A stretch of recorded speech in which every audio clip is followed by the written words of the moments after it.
Okay, right. How you guys doing, man? Welcome. Sorry about that.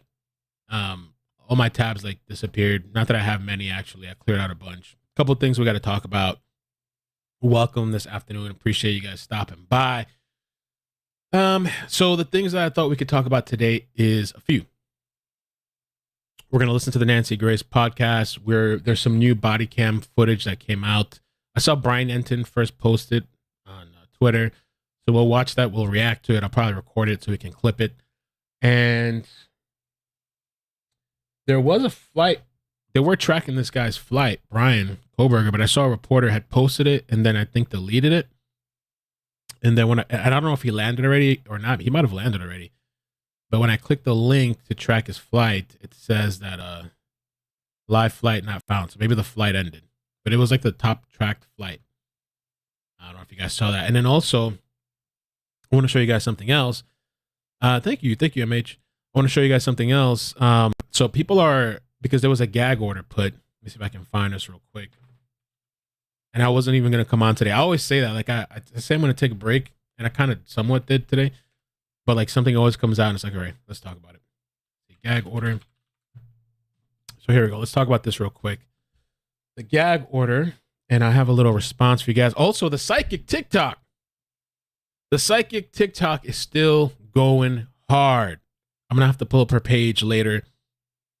I have to pull it up in incognito mode because she blocked me. So on TikTok, apparently, if somebody blocks you, you can't view their page.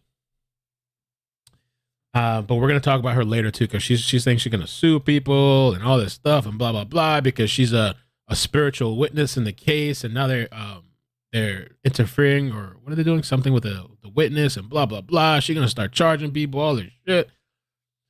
So it says here, as case advances against suspect of University of Idaho killings, Idaho judge issues sweeping gag order. And so it says here, the sometimes tight-lipped nature of the investigation into the killing of the 4 University of Idaho students and Friday's arrest of suspect Bryan Kohberger is about to get even quieter. Loudoun County Judge Megan Marshall on Tuesday issued a non-dissemination order that prohibits any communication by investigators, law enforcement, personnel, attorneys, and agents of prosecuting attorneys and defense attorney concerning this case. This happened hours after Kohberger waived extradition in a Pennsylvania court, allowing his transport to Idaho within 10 days, which I think was happening today. He was being transported today. So the thing with that, so Mo, one of the mods on the channel, sent a super chat to Emily Baker, and somehow I don't even know where it's at anymore.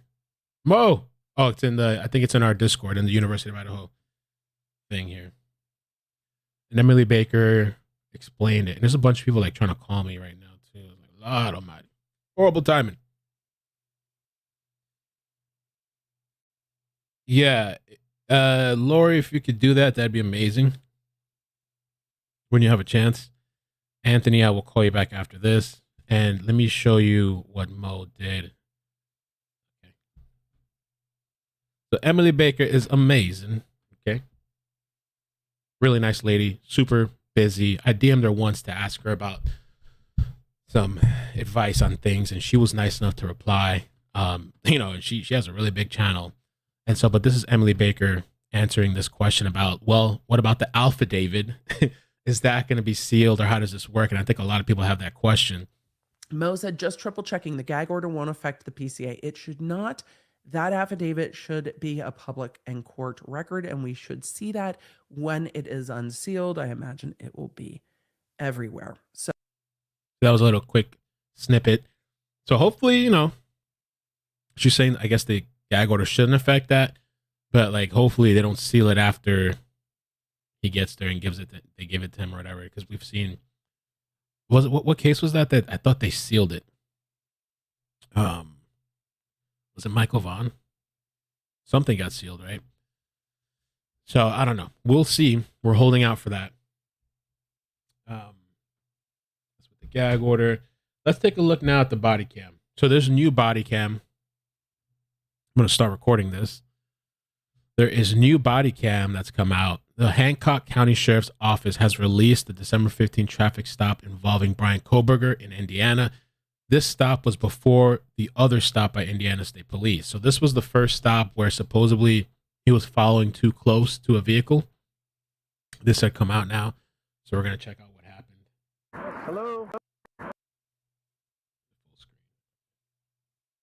Hello? How you doing? How y'all doing today? Good, good. Take a look at your driver's license real quick if I could. See, he's right up on that van, man. He was right up on the back end of that van. Pulled you over for tailgating. Is this your car? Okay. Cool. Where are you headed? We're going to well, we're coming from WSU, and we're scanning early. What's WSU? Yeah, I go to the university basically. And we're listening to this incident that was occurring up there. There's a shooting incident. That is SWAT team area. So we're okay. I'm having a hard time hearing you because of the traffic. So you're coming from Washington State University, and you're going where? Oh. We're going to be going to Pennsylvania. Oh, okay. Yeah. So we're slightly punchy because we're driving for hours. Hours, days. Hours to drive. Well, almost a day. Okay. And what did you say about some SWAT team thing? Or Yeah, there was a mass shooting and everything. We don't know if it's where? This was essentially what ended up happening.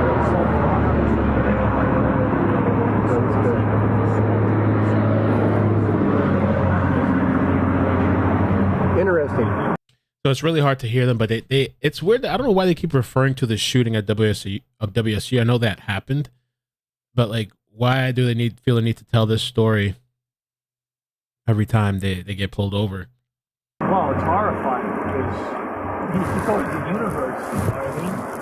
Mm-hmm. Look at him nodding his head. His dad's talking about it's horrifying, and I should get that article because somebody had sent that to me.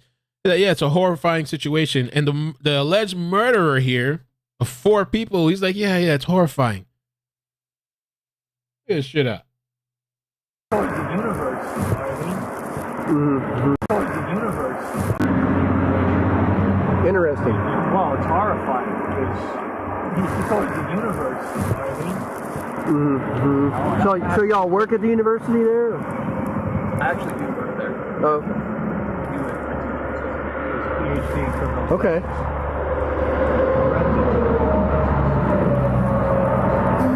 Okay. Yeah, I hadn't heard about that incident. Just yesterday, or? No, this happened this morning. About an hour and a half ago. They're still wrapping it up for investigating. I'm not sure there's 2 shootings because they did shoot somebody. I see. And then you don't know about that actually. They were apparently shooting out of the window or something. Interesting. Wow. Okay. So do me a favor, don't follow too close, okay? Oh, all right. Thank you. That's incredible to see these 2 traffic stops where they're just like let go. Just like, not that like, I don't know, bro, but like this one was for following too close and the other one was for speeding, and the other guy was like yeah, okay, oh, they already stopped you, we'll let you go. At least this guy asked for like, I guess, a driver's license or something. The other one, I don't even know if he got anything. And in both traffic stops, they keep talking about this WSU shooting as if, I don't know, like, what is it to like, what's the point of telling that story? Is it to like, this is the reason why we're driving like nuts or something, or like, or is it to try to, I don't know, gain some sympathy from the police officer? There was this shootout. Let me show this real quick. And we begin this hour with developing news at Washington State University's Pullman campus. A man was shot and killed by police at an apartment complex just across from one of the school's Southside residence halls. This incident started last night around 8:30 when police learned about a man in his 30s allegedly threatening to kill his roommates. The university tweeted around 3 in the morning that students should shelter in place. About 40 minutes later, downtown Pullman was shut down. Those roommates were evacuated from the apartment, but the man barricaded himself inside. Police say the man then started shooting at officers and was later gunned down in a shootout. After unsuccessful negotiations, his escalating behavior, and a continued danger to the public and others, the male was shot by a member of the Whitman County Regional SWAT team. The suspect was found deceased when the Whitman County Regional SWAT team cleared the apartment. KHQ Television in Spokane reports a fire started in the apartment around 3:45, so residents were evacuated to Beasley Coliseum. The school's alert. And the other thing too, and then we'll move on to the next topic, but the other thing too, I keep people saying that, hearing people say that they knew, and I just don't know. Like Undercover maybe was following them, but like as far as Indiana State Police, I'd covered this yesterday multiple times, and according to these people, they didn't know. Like, Indiana State Police has received numerous inquiries about the Idaho murder suspect Bryan being pulled over in Indiana. A preliminary internal records check did not indicate that Kohberger had been stopped by the Indiana police. It was stopped for following too closely. During this time, there was like a system error or something. So, at the time of this stop, there was no information available on a suspect for the crime of Idaho to include. I'm almost tired of reading this shit over and over.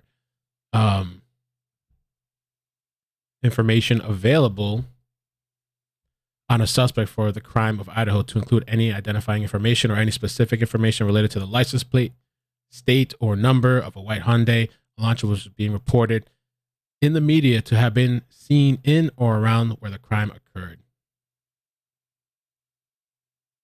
So I don't think, at least the second stop, I don't know about the first one, I don't think these people knew.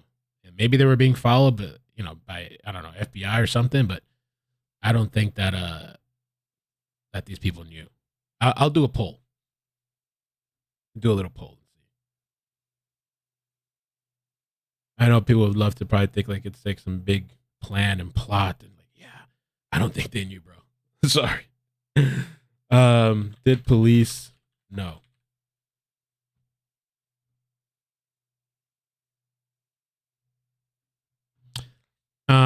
Chemistry Queen, thank you for the super chat. Says so he was trying to act scared. Oh my god, I don't know. I wonder what was going on in his mind at the time. Like, did he think he was caught? And thank you for becoming a member as well. I appreciate that. I don't know what was going on through his head.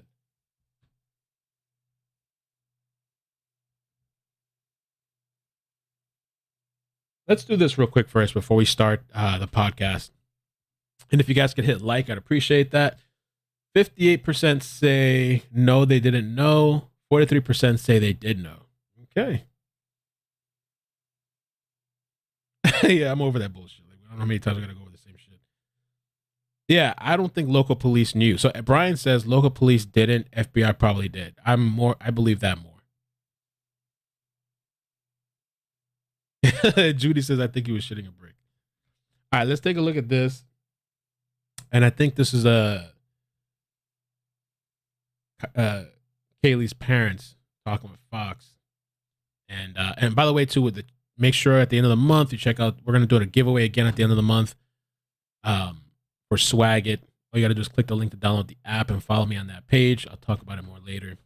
But don't forget, we're doing another giveaway at the end of this month. For the next couple of months, we're doing a giveaway monthly. So, just download the app and have a chance to win.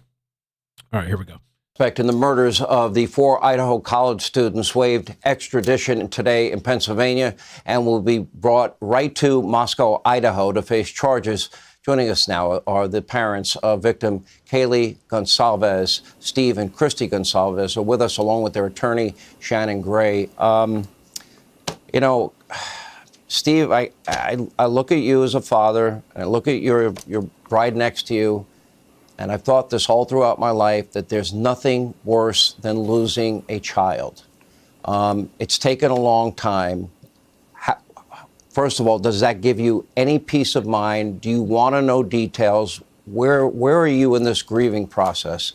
I would imagine that's not something you get over. Honestly, I feel a little bit lucky knowing that we have somebody and there's a person of interest Nothing feels worse than having nobody and just nothing but doubt. And 7 weeks of that, or close to 7 weeks of that, was a tremendous amount of pressure on us. And you know, your children look for you to tell them what's going to happen and how things are going to go, and you can't control anything, and you just sit back and you just wait, and it's very hard to get over. And Christy, you're a mom. This is your precious, your beautiful daughter, and you will never see her again. I can't imagine all the pain you're going through as a mom. It's terrible, just as anybody could imagine. It's just like a nightmare that you just never, ever wake up from. There's not a second throughout the day that I don't think about Kaylee and what happened to her. It's sickening. You know, Steve, it took the law enforcement a while. It looks like they got they went very deep, and they were very creative, and they looked at databases, and they were able to match DNA from a database, which I think was pretty sophisticated investigating on their part. How do you feel the police have handled all of this? Well, there's a lot of pressure even for them. I think that, you know, it's never fast enough for a father. You're impatient and you want to know everything right then and there, but I feel good. I feel like they've done a tremendous job. I know that they have been working hard. We just had a lot of holidays. These guys were working out of town. I really appreciate all the effort that they gave. I mean, there was times where I was tough on them, but I know these are strong men and women, and I know they can handle just a little bit of pushback, and we are where we want to be, and they've put us there. Christy, I know for myself, I have 2 kids. If this ever happened to me, I can't put myself in your shoes. You can't really understand unless you go through something like that. What would you like, assuming there's a guilty verdict in this case, the murderer of your daughter, what do you think a just punishment is? Well, considering that this person went in there that night with the intent to kill and showed no mercy, unprovoked, and killed. I wonder, okay, chat, what was that about? Was that like a correction for a reason? And that this person went in there that night with the intent to kill and showed no mercy, unprovoked. Oh, unprovoked. Maybe he's just giving her, I don't know. Maybe it's nothing. And killed our daughter, her best friend, and their 2 friends. We are glad that we live in the state of Idaho with the death penalty. Shannon, we'll give you the last word as the lawyer from the legal side. You know that the evidence that they have, you know more probably than the public. Where do you see it going? Well, we're looking forward to the probable cause affidavit and seeing what information they have in that affidavit. It won't show the entire case, obviously, but will give us an idea of what hard evidence they have towards the defendant in this case. And we're hopeful that it's strong. And moving forward, you know, we're just the beginning of the criminal justice system. So it's still a long haul from here, but we're hopeful and optimistic. All right, Shannon, thank you. Steve and Christy, I'm so sorry. And I know I speak for my entire audience when I say that you're in our prayers. This is a heartbreaking story, and I hope he gets the justice he deserves. Thank you both. Hey, Sean Hannity here. Hey, click here to subscribe. All right. So let's go to, let's listen to the podcast then. Yeah, just trying to help her out.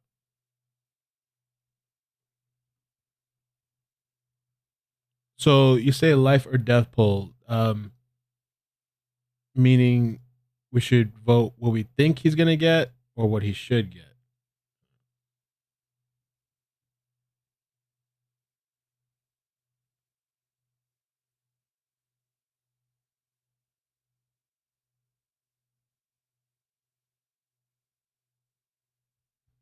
Let's start Nancy. Let's get into it. If you guys could hit like, I'd appreciate that. Let's hear what Nancy has to say. Nancy Grace.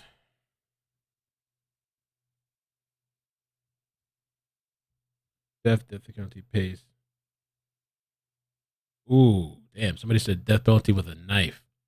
Just like how he used it. All right, let's do that. Let's do a little poll and then we'll start this.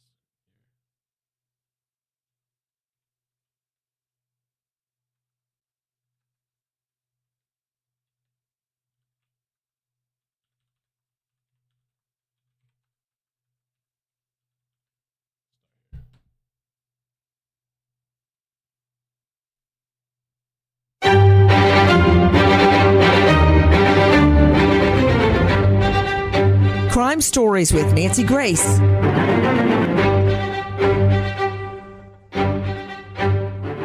Bombshell now. In the last hours, the prime and only suspect in the Idaho mass killing of 4 beautiful young Idaho University students has waived extradition.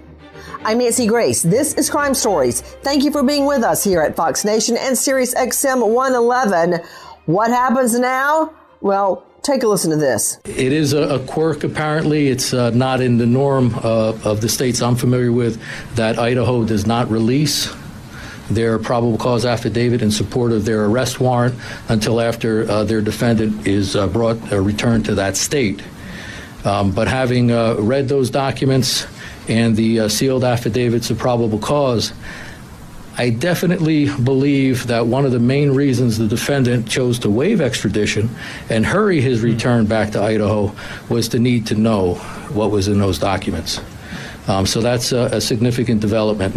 You are hearing Mike Mancuso, the first assistant district attorney in Monroe County. That's in Pennsylvania. One second, too. I did see. Wait, we might have to pull up something because I saw somebody mention TMZ. I thought I saw somebody on Discord. I think they posted. Let's check this out. Bryan Kohberger makes pit stop during plane flight to Idaho. Oh shit! Real quick, let's check this out, and then we'll get back to Nancy. Making a pit stop. There's Bryan.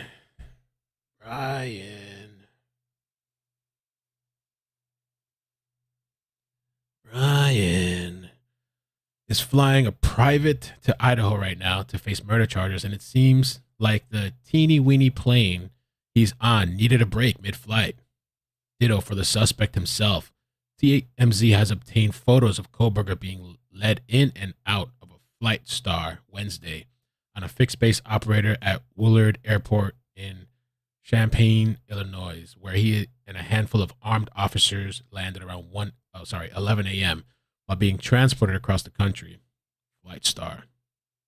Check out the pics. You can see the aircraft Kohberger and the PA law enforcement officials are traveling in, a 2015 fixed-wing single-engine Pilatus that seats 11, and which we've learned is actually owned and operated by the Pennsylvania State Police. Eyewitnesses tell us the plane appeared to be getting fueled while Kohberger appeared to be taking a whiz inside. During this period, we were told that the entire airport was placed on lockdown. Damn, they're not playing. With everyone being evacuated, including employees, while he was in there. Okay, a few minutes later, our sources tell us Kohberger was led back to the plane and they took off without incident. If you're wondering why this plane needed to refuel on a flight that typically takes 4 hours, well, it has to do with the capabilities of this particular aircraft and the length of this journey. The Pilatus can go about 1,700 nautical miles on a single tank. Okay, and it's like a 2,000-mile flight, I think, a 2,200-mile flight, I think. Going to Pennsylvania to Moscow is about 1,800 nautical miles, so they were playing it safe. Oh, okay. I thought it was more than that. In any case, Kohberger's almost there as of this post. He's somewhere over South Dakota, so Idaho is just a couple of states away. Remember, he agreed to be extradited without putting up a fight, and now he'll learn the full scope of the charges and evidence against him. Interesting. Kohberger. Yeah, where Kohberger has been held, and we believe is being held right now. The judge in this case, as far as it goes in Pennsylvania, ordered the defendant to be transported back to Idaho to be there within 10 days.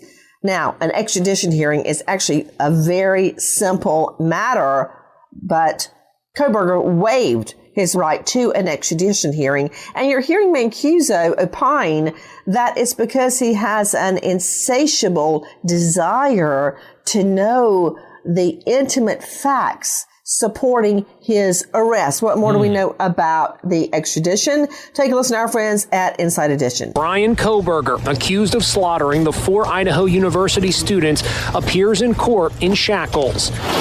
His mother and sister arrived for the brief hearing arm in arm, their faces masked. His father, also wearing a mask, was a few steps behind them. When Bryan Kohberger entered the courtroom here in Pennsylvania, his eyes went directly to his family members seated in the front row, dad, mom, and 2 sisters, all holding tissues. Kohberger listened intently to the judge, even responding verbally with answers like, yes, I have, yes, I understand. Now, when he was led out of the courtroom, he did look back at his family and mouthed the words, I love you. We also know that the judge specifically asked him in court, is he mentally competent to waive the extradition hearing? And he answered, yes, I am. But I've heard from a different source that his lawyer there in Pennsylvania. And my bad. I didn't even realize I typed the poll wrong. I said, will he get the death penalty or walk? And I meant to say, will he get the death penalty or life? Kind of doing a lot of multitasking. Let me rephrase that. Sorry. Thanks, Katrina, for telling me. Will he get the death penalty? My bad. Or life. Or walk. Damn, bro. My bad. There we go.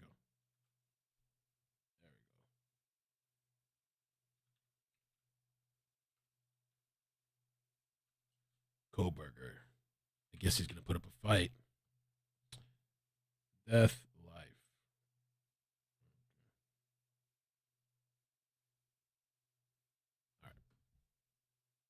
Also ordered a psychological exam. Now, what does that mean? Does that make sense? Does that jive that he's saying, yes, I'm mentally competent to waive extradition while his lawyer is filing a psychological exam request? No, it is not consistent. But guess what? It doesn't have to be. This judge, Judge Margarita Worthington, I got to hand it to her, was very succinct, not to the point of being curt, but succinct and by the book, and that is what we need right now, and I'll tell you why. This guy is on his way to a PhD in criminology, and he probably thinks he knows it all. He has studied criminal procedure, he knows a lot about the system, and I guarantee you, he is writing it down somewhere and giving it to his lawyers every time he thinks there has been some sort of constitutional error, such as he didn't get his Miranda rights or he wasn't given a lawyer immediately when he asked for one. It could be any number of things. That's just hypothetical. But I guarantee you, the state, and I mean the transporters that carry him to Idaho, the jail guards, the judge, the lawyers, better cross their T's and dot their I's because this guy is watching everything. It's going to be a really interesting trial for sure. And if you saw yesterday, I had an article, which I don't know where it's at now, but allegedly, supposedly from a source, they were saying that like there was private investigators or something from the defense, which I don't even know that, I don't even know if he has an attorney yet. I know he had an extradition lawyer, but like one for Idaho for this case. But supposedly they were saying that there were some private investigators or a team of people going into that house. And if you remember as well, too, that they had stated that they were going in that house. It was supposed to be a cleanup team that was supposed to go there, like remove all the biohazard stuff and all that. And there was a court order put through to stop that. And now supposedly there was a team of people that had gone in there. So that's interesting. With me, an all-star panel to make sense of what we know right now. First, I want to go straight out to the director and founder of the Cold Case Research Institute, forensic expert, and currently on the beat. That's right. She's current law enforcement. You can find her at coldcasecrimes.org, Cheryl McCollum. Okay, Cheryl McCollum, the whole time you and I were trying to figure out who is the killer, did you expect anybody like Bryan Christian Kohberger? No, I expected it to be somebody very close in the neighborhood, so to speak. I thought he would be within 15 miles. I thought he would know the area. I still believe it was targeted. I think he knew these folks somehow. And I thought it was somebody very, bright, but I had no idea that it was going to be a PhD student who had been studying different killers. Hey, Cheryl, guys, let me also remind you, Cheryl McCollum just launched an incredible new podcast that I love, even though I haven't been formally invited to be on yet. Zone 7. This is an incredible inside look at what law enforcement does every single day. All the things that go behind what we have right here and I'm going to throw this out to Dale Carson. And remember, everybody, again, I don't know why I have to keep telling you guys, we're not having high tea at Windsor Castle with King Charles, okay?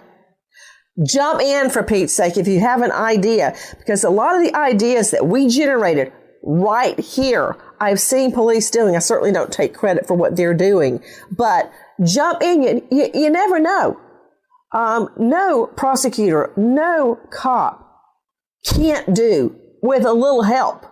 So to Dale Carson joining me, high-profile lawyer out of Jacksonville. This is what I really like about him, former FBI agent and former cop in Miami-Dade. And I'd like to say there's certainly no lack of business there. So he's got plenty of war stories, which right now I'm not interested in Dale Carson. I'm interested in Bryan Christian Kohberger. You just heard Cheryl McComb say, well, I thought he was this, I thought he was that, but I didn't expect Bryan Kohberger. Everything she said describes Bryan Kohberger. I think it is his demeanor and his appearance is something we really didn't expect. He's a hulking 6 foot tall, but he's a wraith. And very, very thin, I guess due to his strict vegan diet. But he's very pale. The vegans. He's almost emaciated looking. Woo! And he has the vegan diet. There's a chase in Houston. It looks like it's already over, so I was just kind of pulling it up to kind of take a look and see what's going on. A little sidetrack.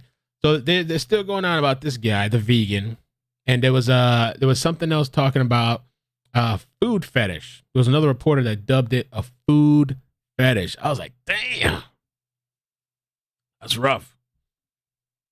And she said he looks kind of skinny, emaciated. It's a very intense stare, which I would not like to see looking through my bedroom window. I can just tell you that much. But Cheryl McComb also described someone that was brilliant. I don't know how brilliant he was, but that's what his teachers say. Is it kind of extreme to call the vegan diet a food fetish? Or was she calling it a food fetish because he make people change it, like their pots and get rid of their pots and pans? I was like, damn, there wasn't Nancy, it was some other reporter. She said food fetish. I was like, damn, they're going to cancel her out. Can I tell you something, Dale Carson, which you probably already know? When you get a PhD, of course, you have a Juris Doctorate. But when I went on to get a LLM after my law degree, you get to steer your studies. All right. And Joe Scott Morgan and I have talked about this a little bit. I got my additional degree in constitutional and criminal law. And I studied all things criminal from the perspective of how do you prosecute and catch and build all sorts of criminal cases, RICO, video gambling, you name it. This guy, Dale Carson, picked interviewing and questioning violent felons with questions like, what were you thinking at the time you killed her? What was going through your mind? What about it, Dale Carson? Well, I mean, this is sort of like Bundy in many ways. And they have that fixed stare that Bundy had, that Wayne Williams had. And they simply are thinking that they know more than everybody else, which is typical of a sociopath or a narcissist in the extreme. And that seems to be where he's coming from, which means that he doesn't have any compassion for anybody. And in that light, it makes it easier to kill somebody. And I am always of the belief that he's doing this because very few people who are at that level of education also have committed the crimes. And if he were successful at this, he'd have a leg up over everybody else who discusses this. We had a police professor at University of Florida who came and worked for the sheriff's office in Jacksonville and then wrote a book about it because he had actual, not just academic, but actual experience about what law enforcement officers went through. And it wouldn't surprise me in the least if he's not headed the same direction. Except he's not finding out what cops are going through. He's finding out the emotions and the thinking and decision-making of violent felons like murderers and rapists at the time they commit the crime. Jackie, did I just actually say Bryan Christian Kohberger? You did. Because it's Bryan Christopher Kohberger. I guess thinking about this guy makes me want to say a prayer in the back of my head. It's Bryan Christopher Kohberger. Okay, speaking of his very bizarre research, take a listen to our cut 216, our friends at Fox 13. Ghosh is part of the computer science department. He says Kohberger talked to him about his studies in the criminology and criminal justice department. So I was like, how do you do your research?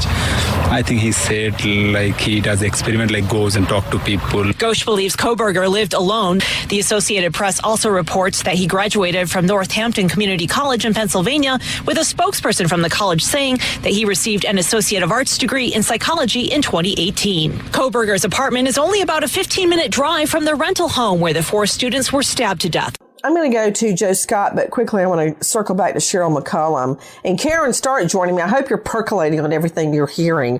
Cheryl McCollum, I seem to recall that on 1 or 2 occasions you were in and out of the pretrial negotiation room when we would have an arraignment calendar of, 100, 150 people, all felons. Absolutely. I had a particular judge, it was Judge Luther Alverson, one of the best judges I ever practiced in front of.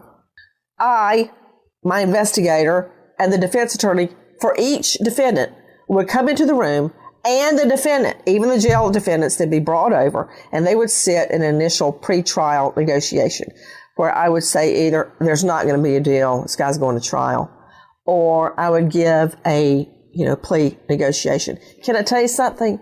I never once, dealing with child rapists, murderers, burglars, killers, I never once thought to ask, at the moment you stabbed her in the torso, what were you feeling? That is bass backwards. What is that? Well, it's probably out of my wheelhouse. I know it's out of your league, but in all those times, it's out of my league. All right? I'm not a shrink, but do you remember all those defendants? Who would think, sure. Hey, Jackie, when you raped that little kid, what were you thinking? Oh, hell no. I would say something like, you make me sick, get the hell out of this room. You're going down for life, trial or plea, don't care. That would be something like what I would want to say. I did say. Go ahead. Well, from week 1, I said this guy was going to have some Bundy-esque tendencies to him. Oh, there goes Cheryl McCollum's own 7, patting herself on the back. Go on, Cheryl. I'm just trying to lay it out for people. Wow, a mass killing across from Fraternity Row. That was a tough stretch. Go ahead. Nope, that's not it. Ted Bundy not only studied the law, which but he also volunteered at a rape crisis center. No. So for him, I didn't know that was porn. He got off on that. This guy did the same thing. He's studying criminology, so he's studying how do I get away with this, but it's more than that for him. He wants to know how other criminals felt during the crime. And that's what I'm telling you. You can wrap this whole thing up with a bow. It's obvious to me exactly why he would want to study what he did and why he would want to talk to criminals and not victims. To Karen Stark joining me, renowned New York psychologist joining us out of Manhattan. You can find her at KarenStark.com. And I always tell you, because it's kind of hard to find, unless she wants to do a name change, it's Karen with a C. Caryn. Karen Stark. What is this? Because you know how I always say this and you would laugh down your intellectual snoot when we were at Court TV together, when I would say, hey, if the devil shows up at the front door, don't invite him in for dinner. He might just unpack his bag and stay overnight. Then you won't be able to get rid of him. In other words, when you flirt with something you know is wrong, I don't know, like pornography or heroin, something you know is going to destroy you or could destroy you. Why flirt with it? Why entertain it? Why invite it to stick around? But that's exactly what he did. He did not only major in criminology, which thank God people do major in criminology, but he became intimately obsessed with it and facilitated his own sick interest in it. Karen? I read the whole thing, Nancy, and it was really chilling, because his questions were that specific. And I really do agree with Cheryl that he knew exactly why he wanted to do it. This guy was getting very excited. He got off on reading all of this. There's no doubt about it. He wanted to know what it felt because he was putting himself in that place. I also feel like in some ways he was rehearsing and getting ready to kill if he hadn't already killed and wanted to relive it. So, I mean, this is just so incredible that somebody who studied it to that degree, it's even more than Bundy, because he was living his life in those questions. That was his life. He wanted to know what went on with these people because he was one of them. I completely apologize for saying you looked down your intellectual snoot at me. That was not a very nice way of describing. And then you just explained it so beautifully and actually with poignance. I mean, okay, let's go with the harsh reality. Joe Scott Morgan joining me. Guys, we've got so many awesome guests. I haven't even gotten to CC Moore at Brilliant. Now that's what Brilliance really is. Chris McDonough. And we still got to get to the TikTok. So after the Nancy Grace podcast, make sure you guys hit like, please. I'd appreciate that. I did just post a video. It's just a clip from the live stream. So, I mean, if you saw it, great. If you haven't seen it after this live, go watch it. And also, so I saw some interesting, let's see where it's posted. Regarding to the TikTok psychic lady, Lori took a bunch of video recordings for me, which we're going to watch after. And also Dr. Grand Todd, right? I think. Big YouTuber. Let's see. I don't know where that link is at. There it is. He did an analysis on this lady.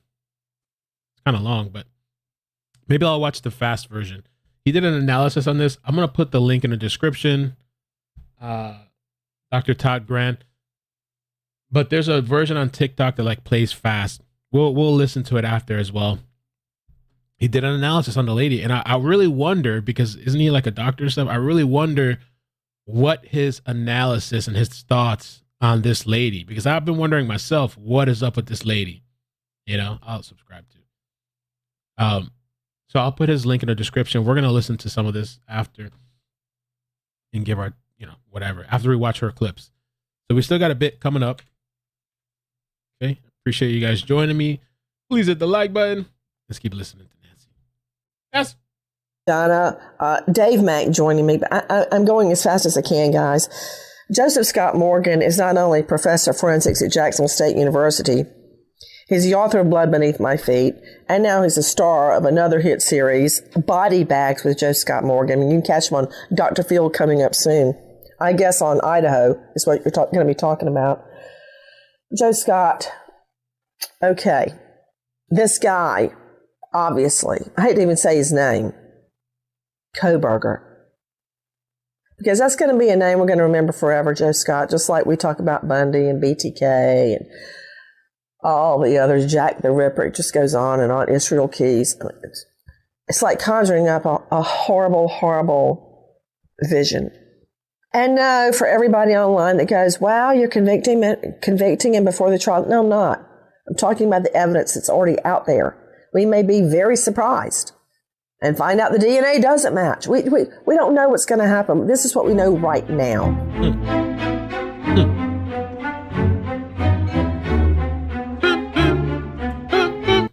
A Fox Nation exclusive. He was the scalp accusation of murder, like you see on TV, and oh, how I love Angela Lansbury, but Murder, She Wrote, or something like it was at the hand. They're laying it, and I would assume that at this point, I don't know. And so the other interesting thing too, we'll take little stops in between as I pull things up, and you guys might have heard of this, you might have not. So there was this, oh Lord, where did I go? Okay. Oh, all over the place.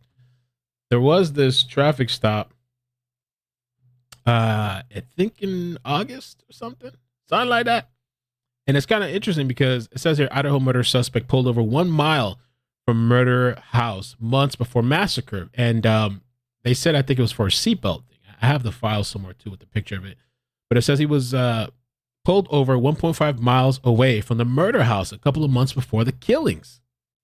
The Loudoun County Sheriff confirms to TMZ Kohberger was stopped by police in late August, less than 2 miles from the home where the murders happened, and ticketed for not wearing a seatbelt. And get this, Kohberger was driving the white Hyundai Elantra when he was pulled over near the University of Idaho campus, just down the road from where the murders took place, only a few months later. It almost kind of gives to possibly, I don't know. There was that source or those rumors. I saw it on Fox and I saw it on Daily Mail and a couple other places. Supposedly, I don't know if it's true, that he had been stalking him for, I don't know, weeks, according to like GPS or the phone records or something like that, which will really, if it's true, I'm assuming we'll probably see that on the affidavit when that comes out. According to the traffic citation, Kohberger was pulled over August 21st at 11:40 p.m. and he was driving a 2015 white Hyundai Elantra with a Pennsylvania license plate. Remember, the quadruple murder happened the night of November 13, and during the investigation, police eventually asked for the public to help out finding the white Hyundai Elantra, and so on and so forth, yada yada. Bruh. TMZ broke the story. Kohberger and his father were stopped twice in Indiana on December 15 during a cross-country trip, and where they were driving a white Hyundai Elantra with the Washington license plates. Okay, and they were given verbal warnings every time they were stopped. Amazing. And according to Inside Edition, when I saw a video they posted yesterday, and they had said that when he walked into the courtroom, he looked at his family, like nodded or something, and then when he left, that he had told them like, "I love you." No, but in these two beds, it would have just been super saturated in blood. And when you brought up that visual of going in the courtroom and touching those images on the display, defense attorneys many times will say, "Well, this is prejudicial." I counter that with this. This is the last time that these victims will have an opportunity to speak, and they speak through these images. And let me tell you something. When those images are flashed at a trial in the future, that will be them speaking. This is what was done to me. And whoever did this would have been saturated in blood as well. And there will be a super silent moment in the courtroom. You've probably experienced that, Nancy. Mm-hmm. And that will happen. And that will be the dead speaking at that point in time. And another thing, I think practically everybody on this panel, except maybe Karen, has been on a murder scene, an actual murder scene. And it's nothing like what you see on TV or movies. It is, I've seen veteran police turn around and I could hear them throw up outside. That's not just in the movies, that's real. Have you ever smelled something that made you sick? Just the smell, just like, oh. The blood, as Joe Scott just says, is of... Judy says, I saw on the news today that BK changed the license plates on his Hyundai after the murders. I hadn't heard that before. Did you? I haven't heard that. I had heard somebody mention it earlier as well, but I haven't actually checked it. So I'll see if I can find it. Somebody else said that Aaron is tracking the plane now. Let's see. Does the link work again? Does the link work again? I can put it on the side screen if you guys want to just watch the little blip go over the map. I could have a side thing.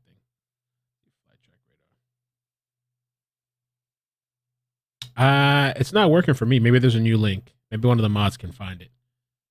Maybe there's new information.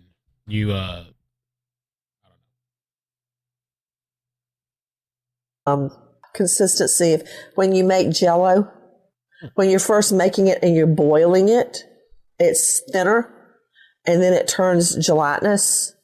Depending on what time you get to the murder scene, it can be like dry, gelatinous Jell-O, hair pulled out of the victim's head, caught in the blood. Just, I really don't want to describe it. If I had to try this case, I would describe it, but I think that's you, Joe Scott. No, it's me, Dale. Jump in, Dale. Not just the smell, because after you're through cleaning up a scene like that, analyzing it, then you got to get in a car and ride around as a partner to your other investigator and not be sick for an entire day. And no matter how many times I'd leave a crime scene and I'd have to go back to the courthouse And I'd go in a ladies' bathroom. And I remember they had at the time that you hit the dispenser and a powder comes out. It's not liquid soap. And I would scrub and scrub it. I'd try to roll up my sleeves on my dress. At that time, women did not wear, believe it or not, pants to court. And I would just wash because I would feel like I had some type of blood spatter or something on me. Chris McDonough is joining us. Of course, Cece Moore. No offense to the other guests, but I'm saying the best for last today. Cece, hold on. Cece is joining me, Chief Genetic Genealogist at Parabon Nanolabs, and she's brilliant. Chris McDonough is joining me, Director, Cold Case Foundation, former homicide detective. He's worked over 300 homicides, and I found him in the interview room on a YouTube channel. Chris, you have seen the home. You heard what Joe Scott said. I want to hear your thoughts about how this guy was so obsessed with violent crime. I mean, I'm obsessed with fighting crime. I'm not obsessed with the thinking. A violent offender, what he was thinking when he raped a child or he murdered somebody with a knife. I don't want to go in that head. I don't want that stuck in my head. That's why the state doesn't have to prove motive. But I want to hear, you have viewed the home and the area. I want to hear your thoughts as we try to reconcile what we know to be true of the crime scene and his obvious rapture with crime. Yeah, Nancy, I mean, now that we're learning a lot more about this individual, I think one of the thoughts that I have and that comes to me, and I think everybody on this panel would agree, is probably the deafening silence after the homicides. Knowing also, though, there were 2 other victims spared. Mm-hmm. But if we correlate, remember always every behavior has a purpose. And for this guy, that behavior started early with those questions in his educational studies. And I think the crime scene would reflect those questions because what he was trying to do, it appears, is narrow the scope of error to his advantage. And so what I come away with, knowing the neighborhood, is at this point, I think there is a lot of full court press, technical, pressure being applied in the investigation. I think the investigation is compressing. What does that mean? The investigation is compressing. Yeah, Nancy. So I think what happens is, as we all have experienced, is in something this high profile, the investigators compress the investigation in, meaning they tighten it up a little bit quicker because now you have defense involved. You have defense investigators, and they're going to go back and circle back through your witnesses, your evidence, your scene. And so what they're going to do as an investigative team is keep moving forward on the technical data side quickly. The car, the phones, any type of analysis that's going to put him in what we would call contact points with these victims through a victimology. Okay, can I follow up on what you just said? I really believe that they will, and I'm referring to police, law enforcement. It can be the FBI. I don't know which law enforcement arm it's going to be. I really believe that they are going to place the defendant, Kohberger, in and around the scene on multiple occasions, showing that he, Kohberger, had stalked the victims, had spied on the victims, had maybe looked in their window, specifically for you, Chris McDonough, which, again, I just can't say how much I appreciated your drive-through you did on the interview room, because it showed me how, and I want the listeners to know, they can see it too, how you go into the area of King Road where the victims lived. You go up an incline and around, and there's a parking lot. There's no way out except the way you came in. And that parking lot looks like it borders on trees, but it's not very dense at all. You can see from that parking lot straight in to the victim's house. How many times do you think Kohberger sat up there and got down in those trees and looked at them? That's a chilling thought, isn't it? That's Yes. a chilling thought. Because when the girls looked out, Chris McDonough, they just saw trees. Because remember, they're in the light in the home. They're looking out at the dark. And they think they see trees. They have no idea that somebody like Kohberger could be right there watching them change clothes, watching the girlfriend and her boyfriend make out, watching God only knows what he could have been watching. This should serve as a warning to all young women in colleges. Nancy, can I jump in? Please do. When you leave King Road, one of his escape routes will take you right to that farm road in West Pullman. Wait. Okay. Yes. Right? Okay. Where yes. he got the ticket for no seatbelt. Right. What struck me about that, it was after 11 o'clock at night where he got that.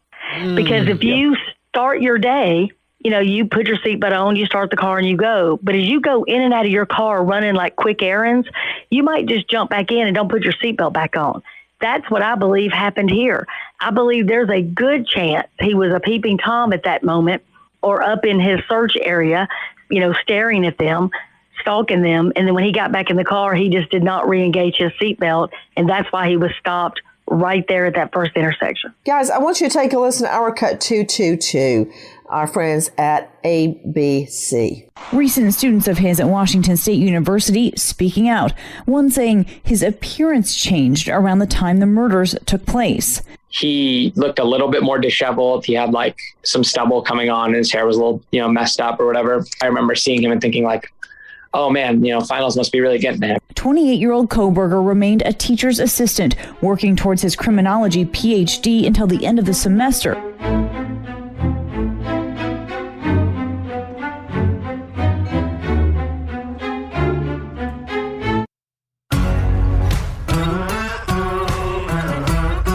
So is he stopped still at the airport? I thought it was like TMZ said it was like a quick short stop.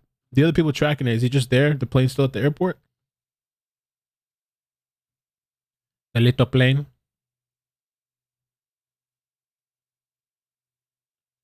This is, the 2015 Pilatus PC-12, Pennsylvania State Police Commonwealth, Pennsylvania. The Pilatus. I wanted to take a look at this article real quick as well, and thank you to Lorraine that sent me this. And this is because we were talking about like who's going to be this guy's defense. Idaho murder suspect Bryan Kohberger's new defense attorney identified. Okay, a defense attorney from Kootenai, whatever county. I'm not even gonna try. This already sounded kind of weird. Murder suspect who was accused of ambushing four sleeping University of Idaho students with a fixed blade has been assigned a provisional defense attorney ahead of his return to Loudoun County to face a judge. He was expected to waive his extradition. Kohberger's Keystone State Attorney Jason Labar has said his client cannot afford a private lawyer and will receive a public defender when he returns to Idaho. A source close to the case identified the provisional attorney as Ann Taylor. Oh, Lord. Okay. Investigators visit the King Road crime scene on January 3rd, 2023. Okay. That matches the name of the Kootenai County Public Defender, whose office is 80 miles away from Coeur d'Alene, Idaho. Several attempts to make contact were unsuccessful early Tuesday, and both the attorney and assistant did not immediately return calls. A woman at her office said she was not authorized to comment. Oh, Lord. Kootenai. However, a woman resembling Taylor was seen with a group of investigators, at the King Road crime scene Tuesday, is what we talked about. They declined to identify themselves. This is that whole thing I was talking about earlier, where it was stated that his defense team had went there to the house. Maybe they're the people that actually put a stop to these people cleaning the house, and that they went there with like investigators, and they're taking video and stuff. A law enforcement source said that they had been sent by a defense lawyer but said that he was unaware of specific law office or where it was located. They were right here. Taking video, creeping. And Taylor left, joins investigators. Oh, shit. They got plenty of footage to work with. All the video and stuff that media had of these people going in and out. Visiting the King Road crime scene January 3rd. The house was the scene of the quadruple homicide in November. By Tuesday evening, Judge Megan Marshall had issued a gag order blocking the prosecutors, police, and defense team from discussing the case. Okay.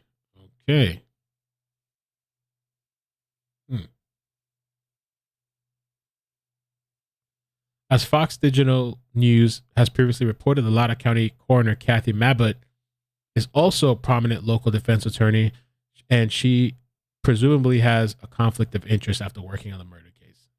I know we're kind of joking. Like, imagine they put her as the defense attorney, right? Oh, no, that's normal. But no, I guess they got this other person. Amazing. All right, let's continue back here. Crime Stories with Nancy Grace. Disheveled and, quote, messed up following the murders. Now, other accounts are that he would speak in a very obtuse way in court. In class. But then whenever the issue of the Idaho slayings came up, he would go, quote, deadpan quiet. We also know that he had been a very strict grader as a TA, teaching assistant. In fact, one of the professors had made a joke, hey, go easy on him, Bryan, regarding his grading. But after the murders, he was very lackadaisical and gave a lot of like A, B+. He's not really reading the papers in depth anymore. Disheveled, deadpan. Have you asked anybody about the Idaho murders and they don't have an opinion or a question? A lot of them are off the wall. A lot of them make a lot of sense. A lot of the ones that are off the wall actually raise really good questions. Nancy, I learn a lot by looking at our social media. Questions, theories. Who is that, Dale? Yeah, spinning off on what Magic Cheryl said, another reason to not have your seatbelt on is because it's more important to pull your pants up. Okay, yeah, only you and Jackie had thought of that. I'm not going to question why, but enter CC. Oh, Lord. Oh, one more thing. So the whole reference there, if you just heard that, because it reminded me of this local creeper that I covered one time. Let me take that back real quick. She raised really good questions. Nancy, I learn a lot by looking at our social media. Questions, theories. Who is that, Dale? Yeah, spinning off on what Magic Cheryl said, another reason to not have your seatbelt on is because it's more important to pull your pants up. Okay, yeah, only you and Jackie had thought of that. I'm like, now, like, he might be joking, but it also could be serious. I remember there was this local guy, we covered it one time, and there was this guy that what happened was, I wonder if I could find it. Oh man, if I could find that story. It's a lot deeper than the one story, but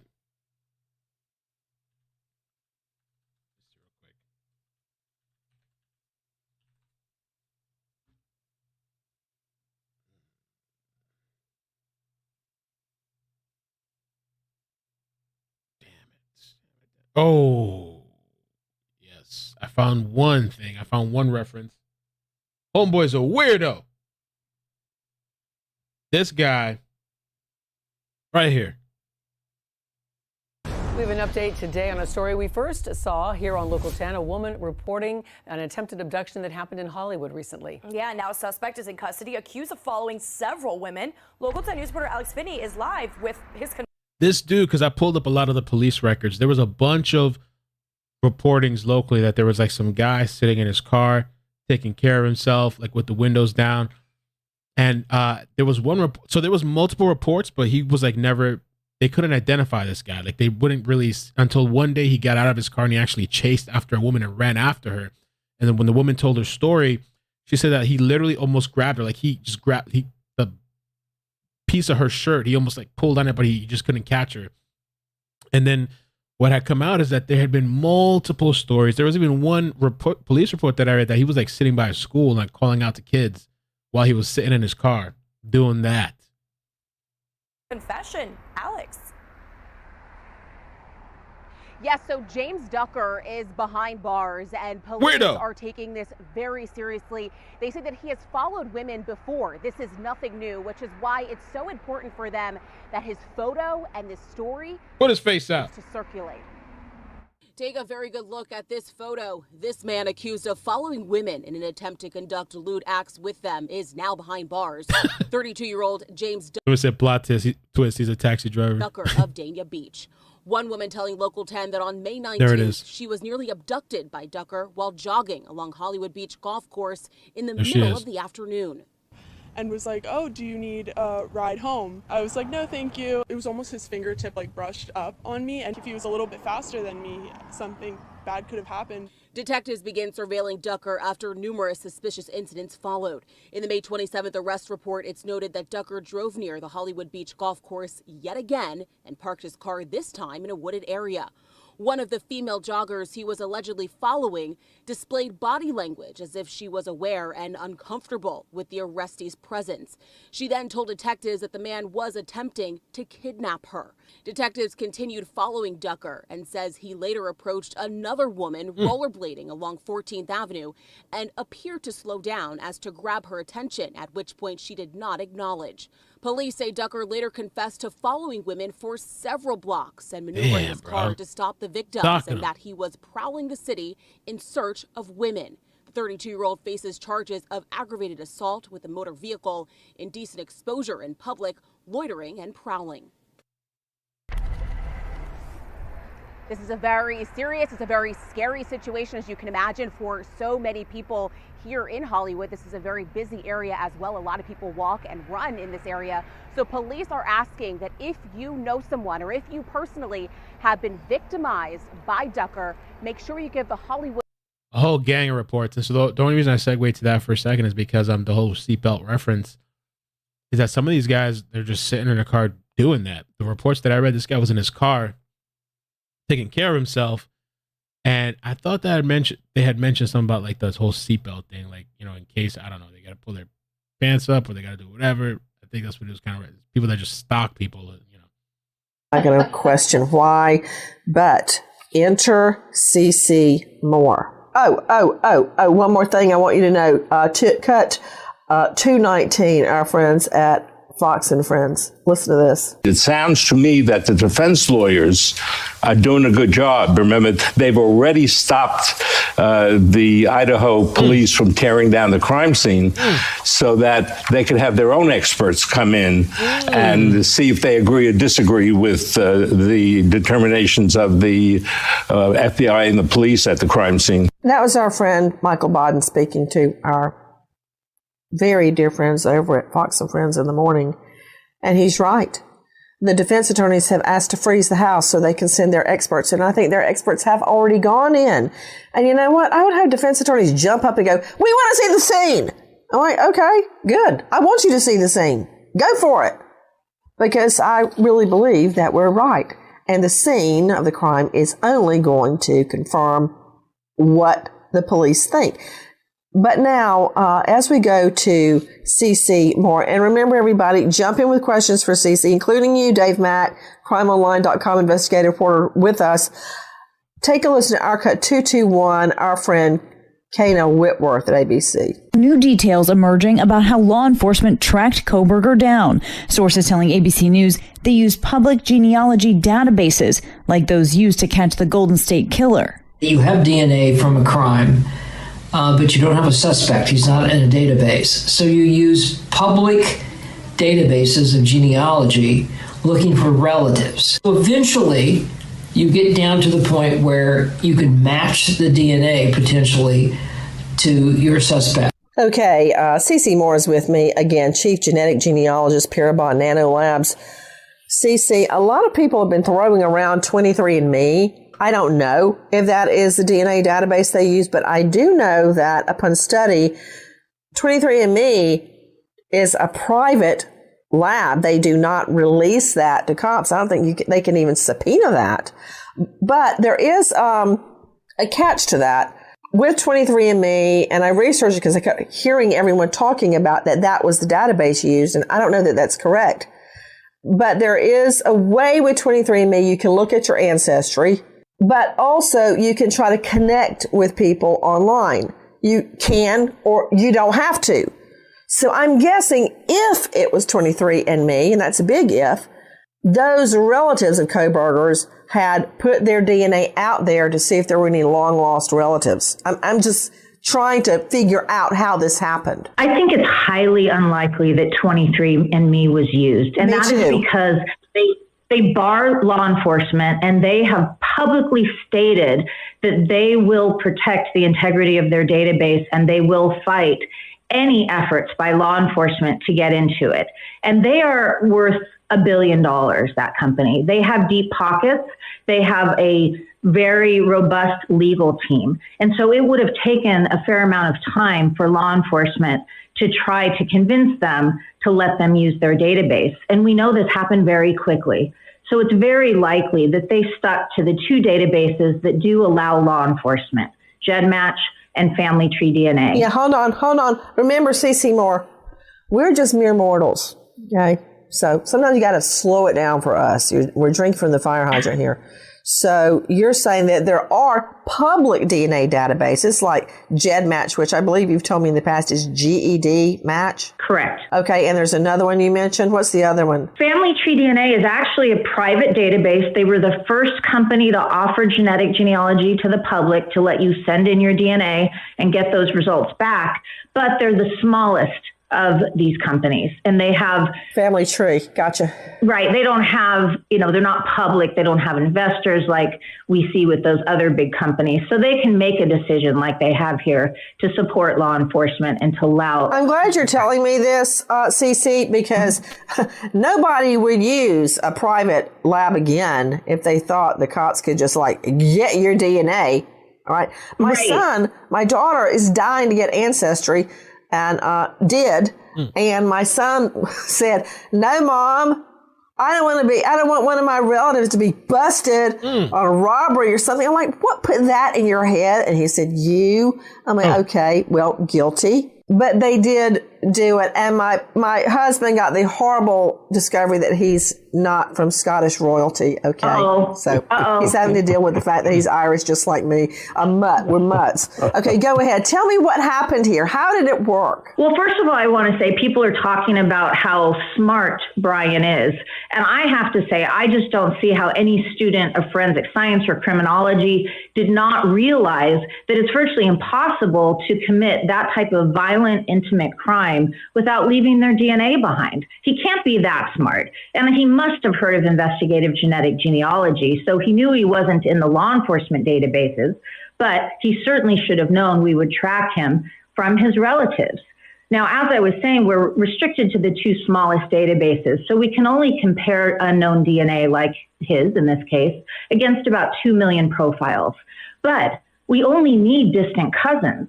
Everybody has lots of distant cousins. So they were likely working with second, third, fourth, fifth cousins and beyond, unless they got really lucky and there was a close relative in one of those two small databases. What they would have had to do was build trees for probably days on end. People have this idea that one match solves these cases, and that's not how it works. We're typically working with a dozen matches, 24 matches. You're building trees day and night, and particularly in a case like this, where there was a real threat. CeCe Moore, a while back, I was at CrimeCon, and Paul Holes was there, one of the many detectives that helped crack Golden State Killer. And, he's phenomenal. But I remember him putting up, he drew it. He drew it beforehand. Cheryl, I think you were there with us. He drew the family tree that led to the Golden State Killer. It went back like 10 or 12. It was a whole poster. There were a few people at the top. Then it went out to 18 or 20. Then 18 or 20. It went down, down, down, down. I can't even describe how intricate that family tree was and how far back they had to go. When you're saying building a family tree, I mean, this goes all the way back to the Revolutionary War in some cases. I mean, you have to go way back to find, you know what, you can say it better than me. I know that. That's why I put experts on the stand. You explain it. Well, I can only imagine the pressure that the team felt that was building those trees. I'm sure they were doing it day and night, knowing that this perpetrator could strike again and there could be more victims. So when you're building, it's almost like you're in this dark forest of trees and you're just looking for that little light at the end, trying to get out of that and see where you can make this all come together. We're looking for that one person who's related to all of those top matches. Some are going to connect to mom's side, some to dad's side, fortunately. And if they were able to connect to both sides of his family, it would have zeroed in only on him, since he's the only son in that family. Now, we don't know what they had to work with. It's possible they didn't have a lot of great matches, since his family has a lot of immigrant ancestors in the last few generations. But if they did, it would have meant they were just looking at this one person. Now, if they could only get, say, to great-grandparents, maybe they had to look at 12 great-grandsons, 20 great-grandsons. But then don't they take their knowledge and they try to find who with that DNA is in that area? And I'm getting an urgent note from our managing editor at Crime Online, Wilson, who is listening in. Oh, wait, no, this is from Jackie.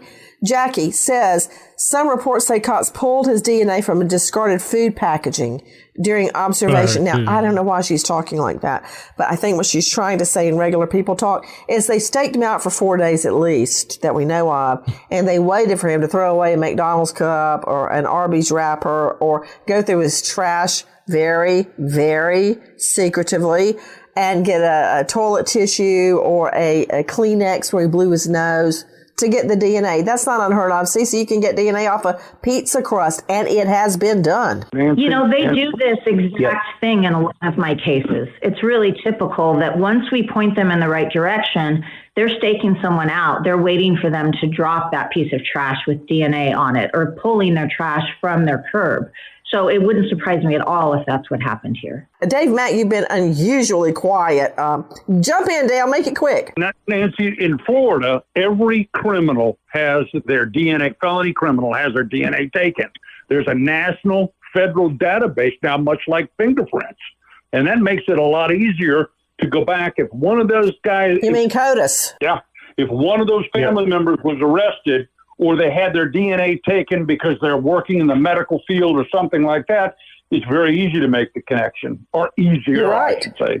Was that you, Joe Scott, jumping in? Nancy, this is Chris. It's Chris. Go ahead, Chris. So a couple of thoughts that I have is, and I'm curious about the two traffic stops, is, you know, they're holding back the first body camera video right now. So the question is, what's on that? But remember the two water bottles in the center console? Yeah. I wonder when we find out at what point do they get on this guy in the beginning? And are these two traffic stops, you know, the old surveillance team calling up? Wow. You know what? Chris McDonough. Yeah, that's a whisper stop. Yep, exactly. Got it. I had that question posed on Twitter. They said, do you think they got DNA from the defendant on one of those traffic stops? And I wrote back in for no. But that's a very good question. But it's my understanding that the cops didn't know to be, wasn't that December 15? They didn't know to be looking for Kohberger. Cheryl McCollum, jump in. I believe that's accurate, Nancy. But again, what I'm hearing is how fast this happened. Once they identified the car, they already had unknown male DNA at the house. Once they got his identity, they wanted his DNA to cross-check to see if it was the same DNA that came out of the crime scene. This happened, in my estimation, very, very quickly. And I think CC could probably talk about that, but I think there's very few places that could do it that fast. My guess was... Somebody said, let's see here. Somebody said, can one of the mods get a hold of iCkEdMeL, let him know that Lima is at the airport trying to get a hold of him? Who's Lima? And if they're trying to get a hold of me, where are they trying to get a hold of me? There's like 500 different ways to contact me. I don't see anywhere where it says Lima. Can that person email me or DM me somewhere? I don't know. I haven't seen a Lima anywhere. Perriette said that. So I don't know where that's coming from.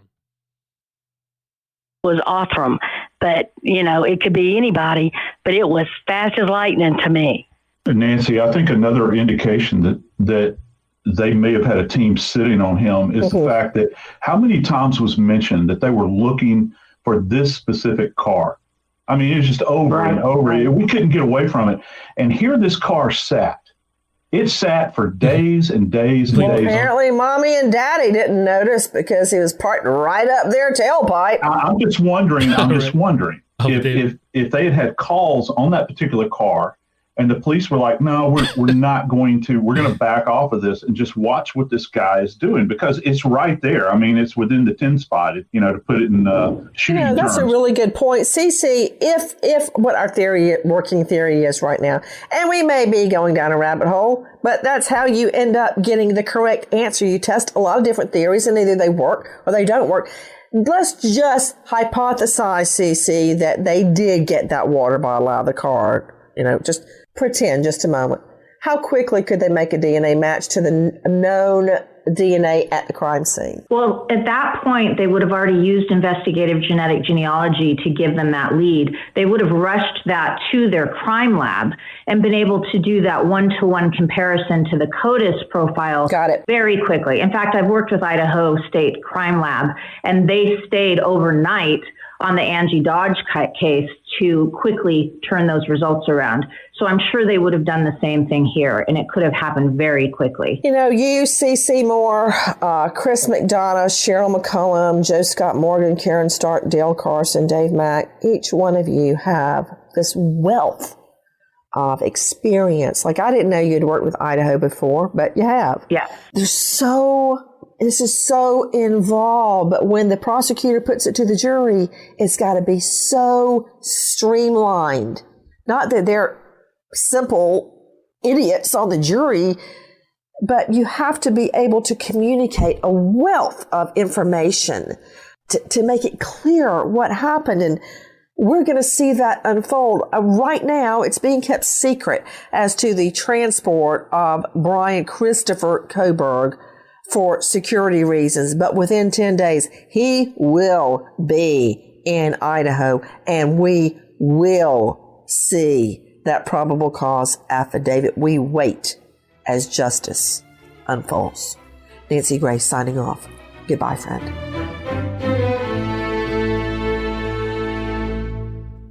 The economy is... Okay. That was Nancy. That was light work. As far as that Lima thing, I don't know. I don't see anybody. Unless they're trying to contact me on Instagram. I don't know. When somebody's trying to contact me, they got to let me know where, because I have like a bunch of ways to contact, and there's like a behind on a bunch of different things. Lima. Mel, trying to reach you.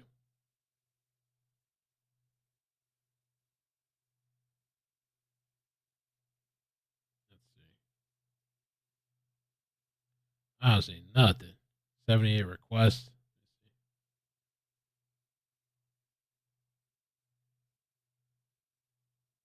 Nothing. Nacho friend says Lima works for the Ellensworth Air Force Base. That's in Rapid. Okay.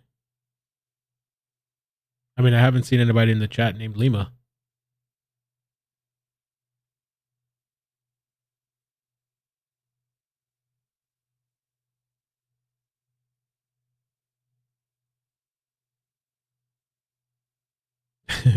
If Lima's listening, send me an email with your phone number. We can call you, I guess. Lima. Look for Lima amongst thousands of people. Figure it out. Good luck. Good luck. All right. In the meantime, let me read this article. Jazz had sent me this. Some more interesting stuff. More interesting stuff.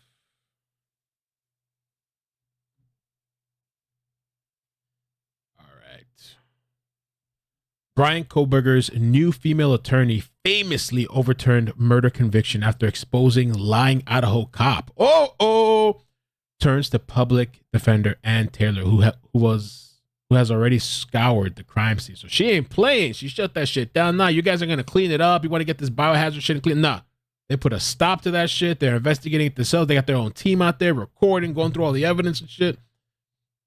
The attorney representing mass murder suspect Bryan Kohberger is the Kootenai County public defender who previously overturned a murder conviction after catching out false statements from Idaho police. Oh, no, say it ain't so. Ann Taylor, 57, has already sent a team of investigators to the house on Kings Road in Idaho to start a crime scene reconstruction ahead of Kohberger's return to the state. So they stopped it. The cops are trying to clean that shit up. All right, clean it up. Be done with it. Scrub it. Halted that shit. He left Monroe County Correctional Facility at 6 a.m. this morning and was transferred into custody of Pennsylvania State Police, who are handling his transport back to Idaho.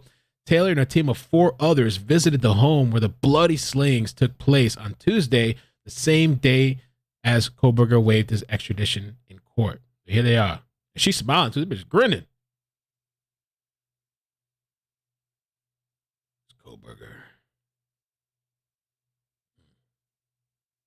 Taylor worked on the case of Jonathan Ellington, who was accused of using his car to run over a woman in a road rage incident. She is now representing Kohberger. She has worked for the Kootenai County Public Defender's Office since 2004 and was given the top job in 2017 after John Adams retired.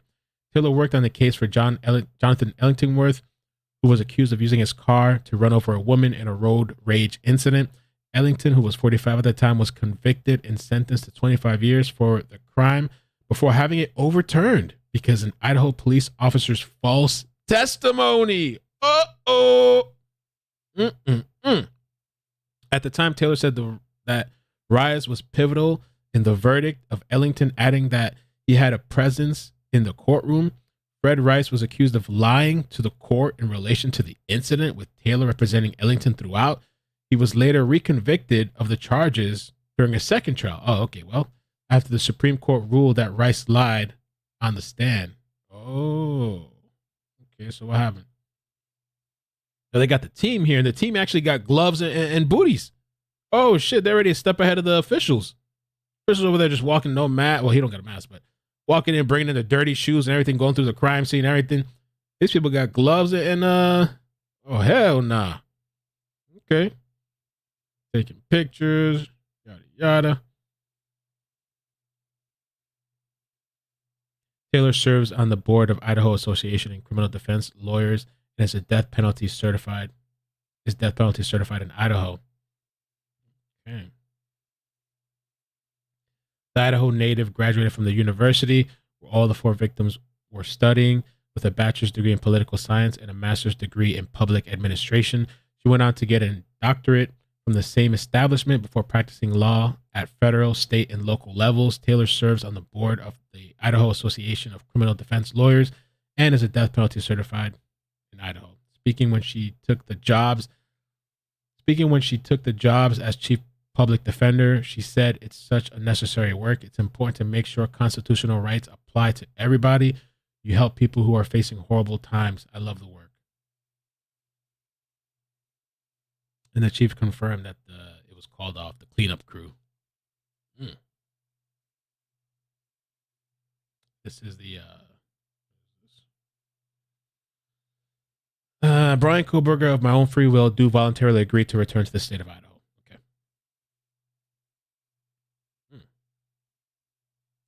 I don't know. Taylor has not been available to comment when contacted by Daily Mail, with an Idaho judge issuing a gag order. They did do that. Her team spent 45 minutes taking video footage inside and outside of the property. 4 of the investigators then left the property, but a crime scene reconstruction analyst remained.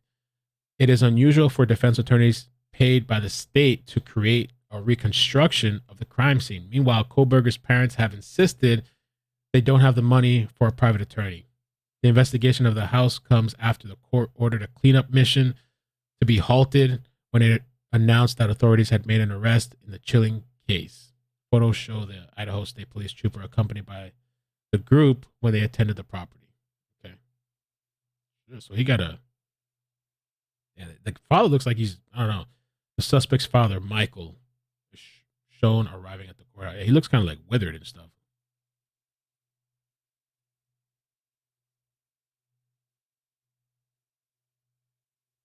New developments this morning in the Idaho college murders case. A live look at the Pennsylvania jail where accused killer Bryan Kohberger is still at this hour being held. He will be taken back to Idaho eventually after waiving extradition during his first court appearance on Tuesday.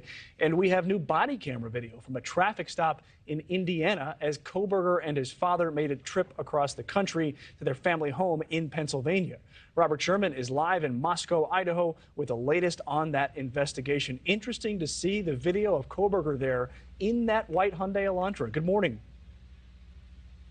Good morning to you, Mitch. And this is ultimately where Bryan Kohberger will be ending up, the Latah County Courthouse here. But it was yesterday where we first got to lay our eyes on Bryan Kohberger over in Monroe County, Pennsylvania.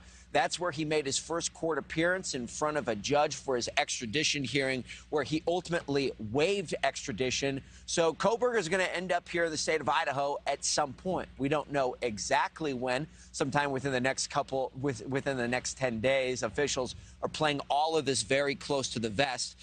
But the local county prosecutor here in Idaho explained how this whole process will be playing out. Take a listen to what he had to say. Once he gets here, he'll have an initial appearance with our magistrate. They'll deal with issues such as making sure competent counsel is representing him, and the case will be scheduled for further hearings.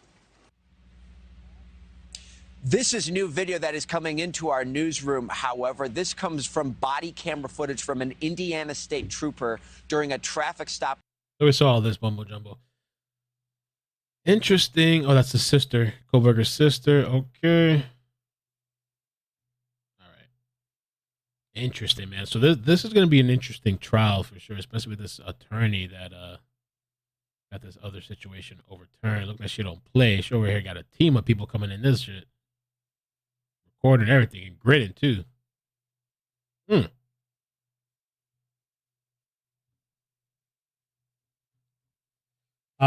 Okay, so I can't forget. I almost forgot. There's something else we got to talk about too. The TikTok psychic lady. And so my friend recorded some videos. We're going to watch these videos, and then we're going to listen to Grand Todd, the doctor. So this is the one I showed at the beginning. Let me see. Can I download this? Download. Let's watch one by one. Let's watch it together. Also, I'll be pressing charges against everybody who participated in witness tampering. Witness intimidation is a form of obstruction of justice, and it's a federal crime to interfere with witness testimony or corroboration in a criminal case. Everything I've done is because I was a witness, a spiritual. So she's saying she's a witness to the case, I guess to the crime or something. She's saying she's provided information, and she's gonna be called as a witness. I guess that's how I'm interpreting this shit. Can we do the double? Let's see. Can we keep the plane? I'm gonna have to fix all this later. We can do both, right? Podemos hacerlo though. Multitask. This woman thing here that, I guess she's a witness, and so anybody that talks about her or tries to whatever, they're tampering. Witness, but still a witness to the crimes, and wanted to put out the information for mass dissemination so that it could help get the case solved. I've also sent in emails to the tip lines. Everybody, including attorneys, whether that be Wendy Olson, Rebecca Schofield, anybody else listed as her attorneys, anybody who submitted press releases or did anything to interfere with my testimony against Rebecca. And she says she's a spiritual witness. Rebecca Schofield and Jack the Coeur, I'm pressing charges on all of y'all. It's illegal, and you knew it was illegal, and therefore it could also be a part of the civil suit due to your negligence as an attorney. Also, I'll be pressing charges against everybody who participated in witness tampering. Looking at the comments too. Pressing charges, spiritual witness. Witness intimidation is a form. I wish she would just STFU. You're a witness girl reading cards. Of obstruction of justice. And I really want to see what this guy's analysis is when we're done watching these videos, because I'm really wondering, is there like a mental health component to this? I've really started questioning it. And I wonder if some people that do this online, like even the situation I dealt with, I wonder if like there's a mental health thing going on. You know what I'm saying? Like these people have mental health issues, or is it just a clout thing? And is clout, can clout be added to the DSM? What they call that? DSM-5 or some shit? Is a clout chaser, can it be added to the DSM? What was DSM again? DSM is Diagnostic and Statistical Manual of Mental Disorders. I don't know. Can they add that shit too? Like a certain level of that? It's become too much? Let's watch the second video. A change of residence, lost out on maybe a dorm room or some type of residence. In retrospect, it appears this reading is talking about Kohberger, and you can watch it if you want to. But he could have been having some type of issues with getting respect, or every time I press play on these videos, that's when those orbs come around.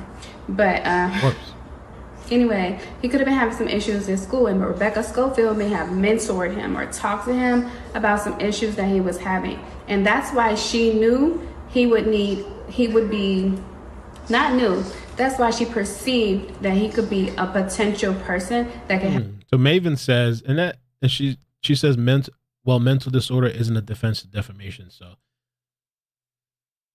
that's good. The other thing too, and I'd seen somewhere else, the thing, and maybe you can answer this in the chat. She's an actual attorney. She has a YouTube channel too. Really good person, Mystery Maven. I had talked about this with a friend the other day too. If the person that's making a bunch of false, crazy allegations, if they truly believe it themselves, is that a defense? Like if they, even though they have no proof, there's nothing, no basis in the claims they're making, can they just say, I truly believed it? You know, was that a defense? Help her with this crime when she thought Jack the Coeur wasn't doing it.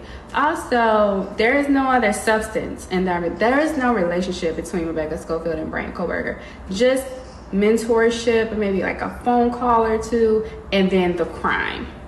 Also, she didn't tell him who she was when she asked him. A change of 1, 2. This is the third one now. Let's check out the third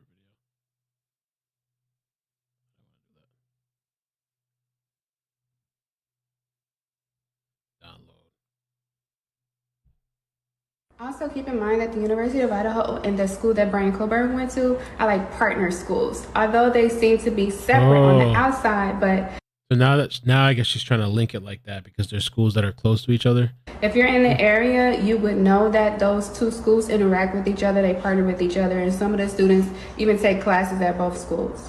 Although they said Bryan Kohberger has not taken a class at the University of Idaho, that does not mean he did not have access to like the campus or resources like connecting with Rebecca Schofield. And also, that does not mean that. So she's still continuing down the crazy train, and I guess trying to link this guy with her. Bryan Kohberger and Rebecca Schofield's relationship. Wow. And this is the whole thing too, where they talk about these people just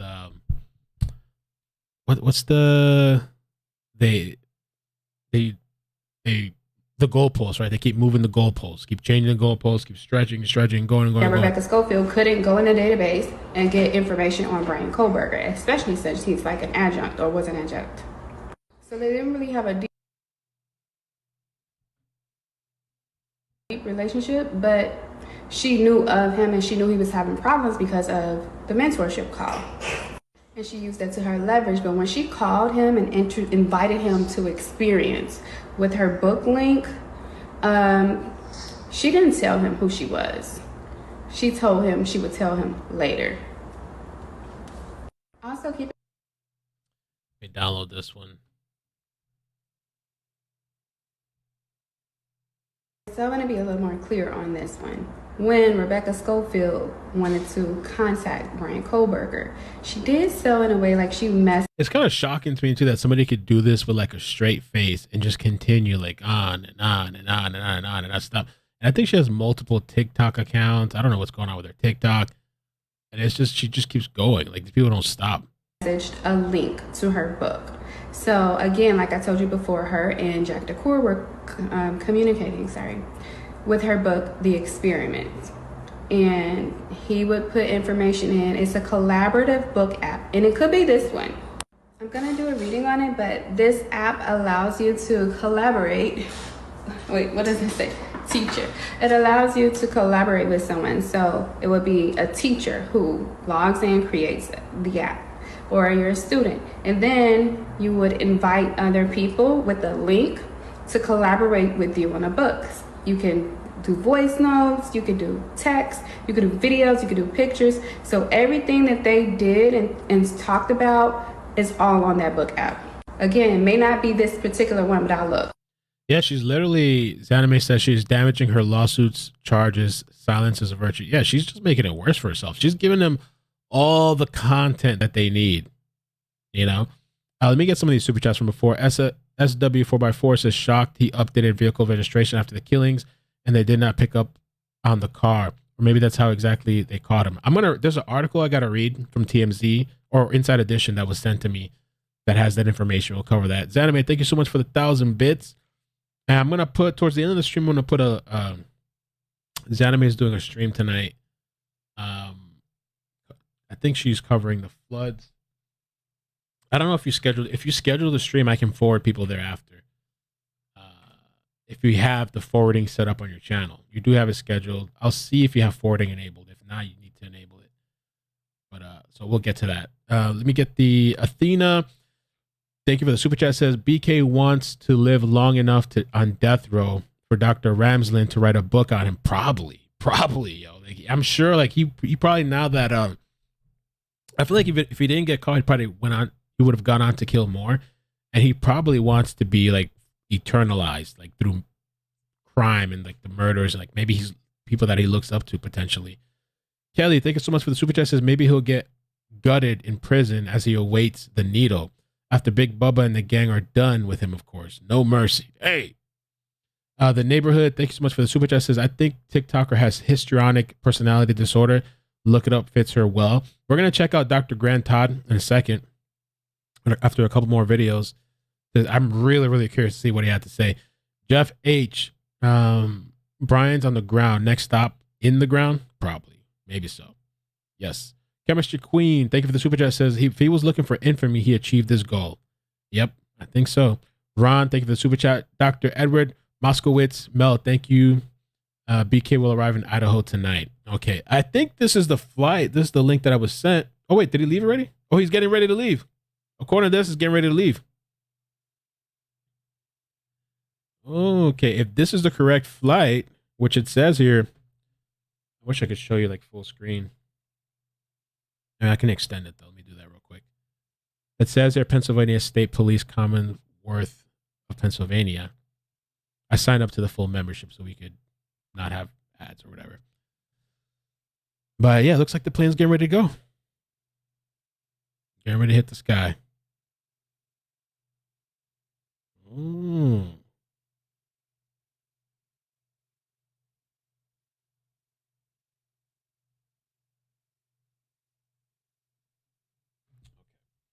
Let me get the next video queued up.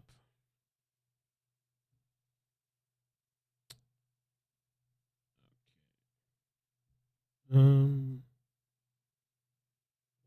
2, 3, 4.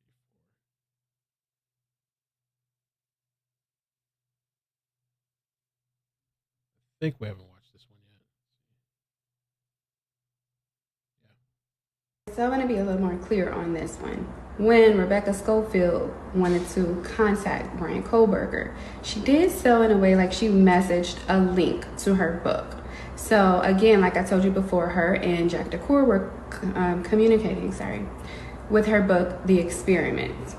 And he would put information in. It's a collaborative book. Somebody said PC-12. Yeah, that's what I got. PC-12. Okay, thank you. Type PC-12. N879ST. They're off in the air now.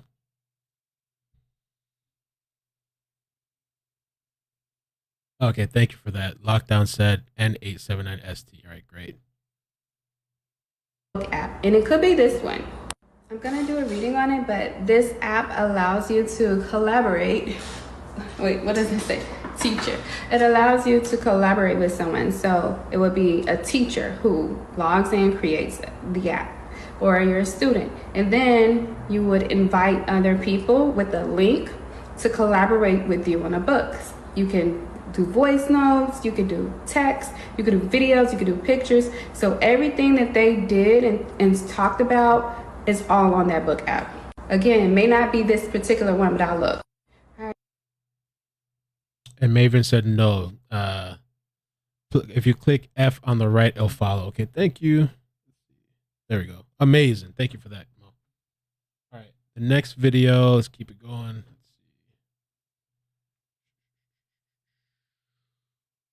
see. There, 1, 2, 3, 4, 5. I think we're on the 5th one. Still going. Still going. Funny that they issued a gag order on anybody regarding Kohberger because they don't have a valid case against him for the murder. Oh my God. Oh Lord, this woman's something else. For students. If it was such a good case that they had against him, why the gag order? Let's be for real. So the gag order also applies to his attorneys. They can't speak on the case either. Can't tell you how they don't have a valid case against him for the actual murders. It's funny that they issued a gag order on anybody regarding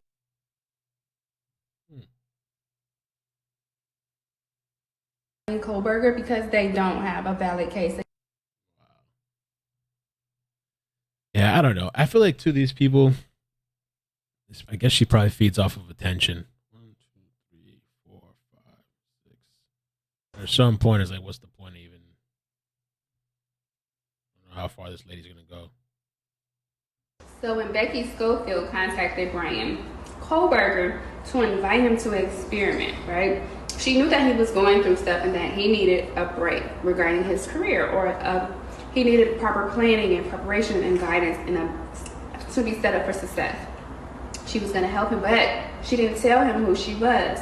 She pretended that she needed his help, like he's a aficionado and she needs his expertise, and invites him to experiment with her book. So he opens the book, he clicks the link and he opens the book. And she's speaking in code, not really speaking direct as it pertains to what she needed. And he was like, what do you want? Who are you? What do you need me to do? And she says, I'm not gonna tell you who I am. In due time, you will know. Don't pressure it, be patient. You just have to trust. And he took the bait. But when he gets to the scene of the crime, he didn't commit the crime because Jack DeCoeur was already in the middle of it and didn't want any help. Okay. Let's see what I think we got like 1 or 2 more, and then we'll listen to Grant Todd. 1, 2, 3, 4, 5, 6. 2 more.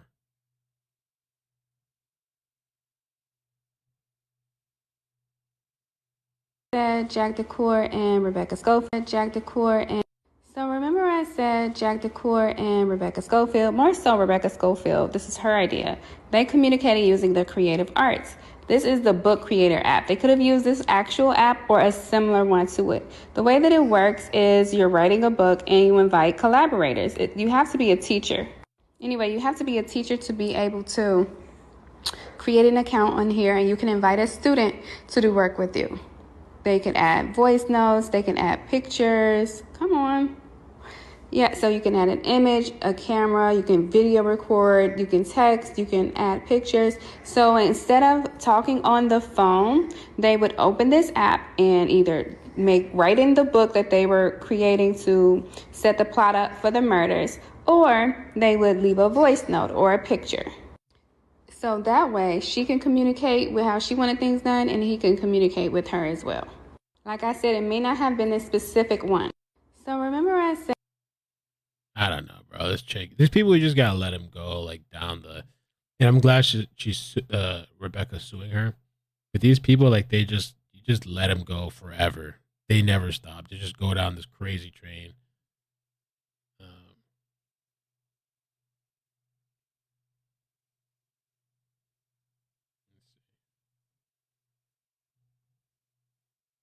Hold up, You gotta warn me about music.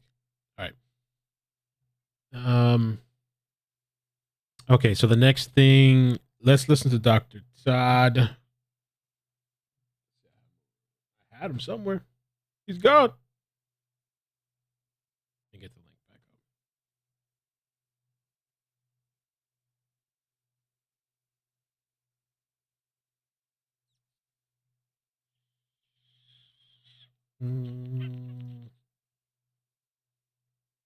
Oh yeah, the Idaho.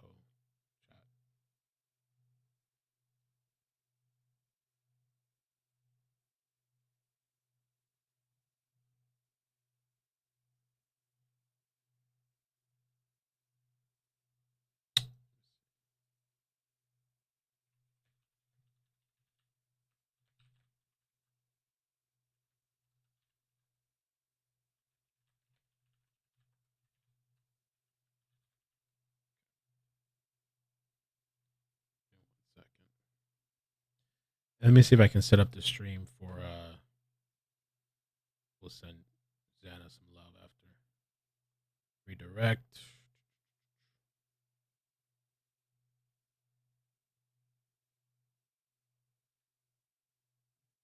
She doesn't have her channel set up.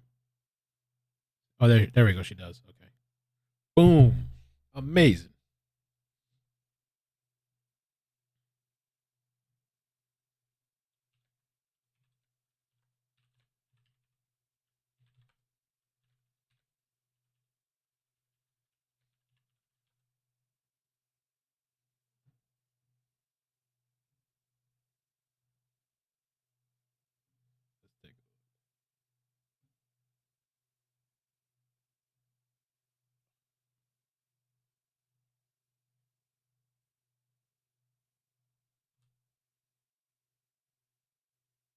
He'll be housed in a separate cell. We'll have some extra security. That's what a lot of the questions are. You know, we want to make sure we do it right. As soon as which he is probably done in Pennsylvania, so we're waiting for word from them when they'll be what they want to do as far as transport, or if we are, or whatever like that. So that'll be the timeline. So then we'll know that within the next day or two, probably. That's a long ways to drive, so they'll probably fly, I would imagine. Is it usually Pullman? I guess that's the nearest. You have Spokane. It just depends on what kind of plane they have and if Pullman's open, or Lewiston, because we have Lewiston too. That's right. So. Yeah, that's right.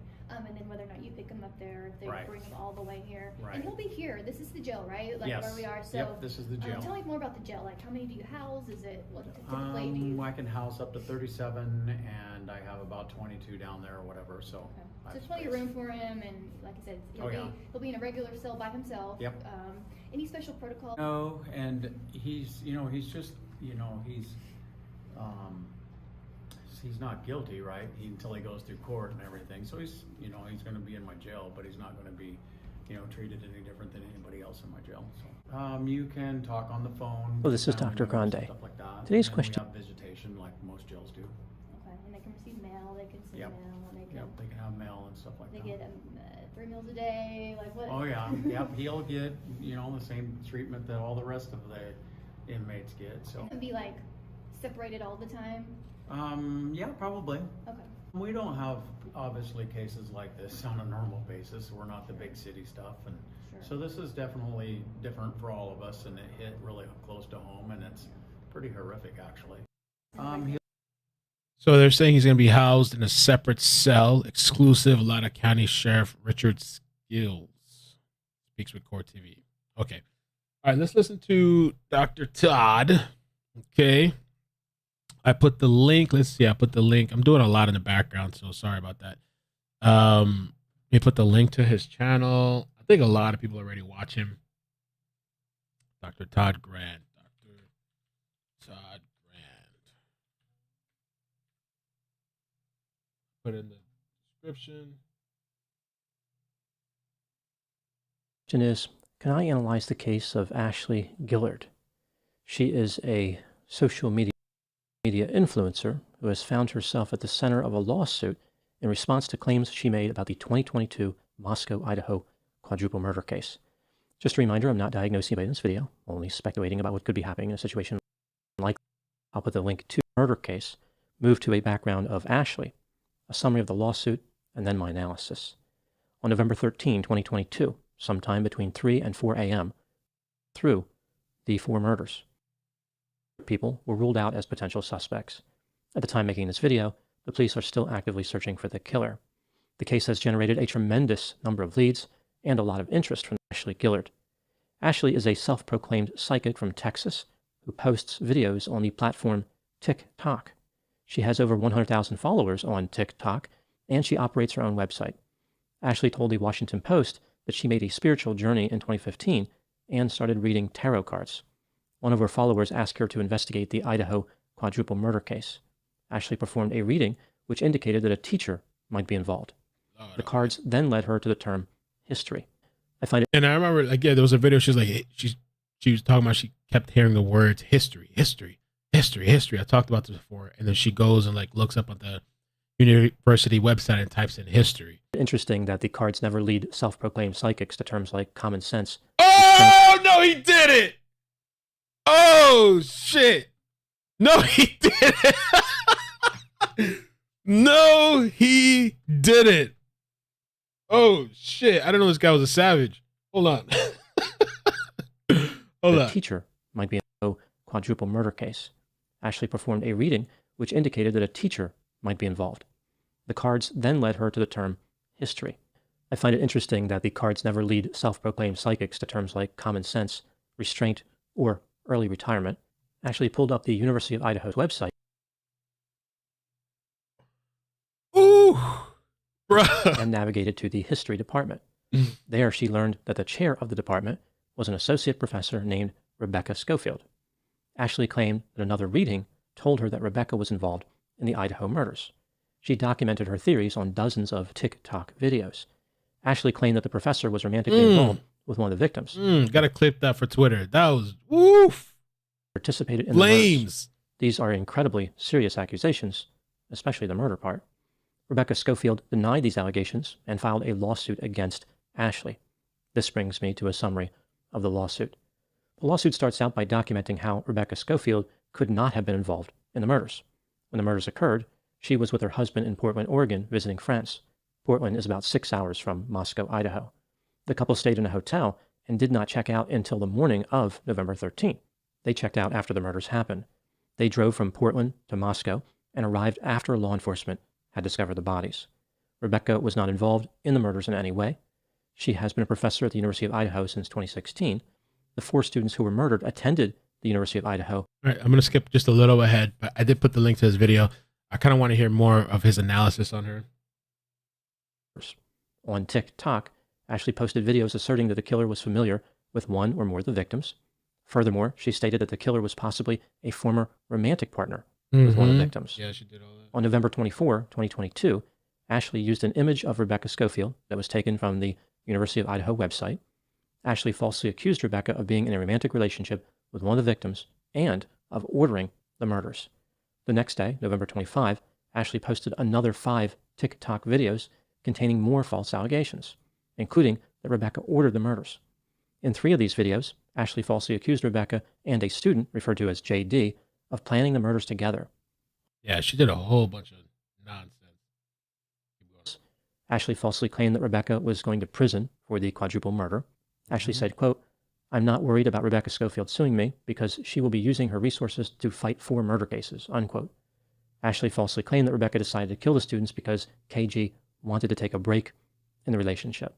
The lawsuit points out that many viewers commented on the videos, warning Ashley that she was making false statements. Yeah. Rebecca's attorney sent another cease and desist letter on December 8th, emotional distress. The complaint ends with a demand for a jury trial. After the lawsuit was filed, Ashley posted more videos. In one video, she claimed that she has physical evidence proving her. Yep. We talked about all this. So he's doing like a full recap. How can we see how close the plane is? I can zoom out. I can zoom out for you.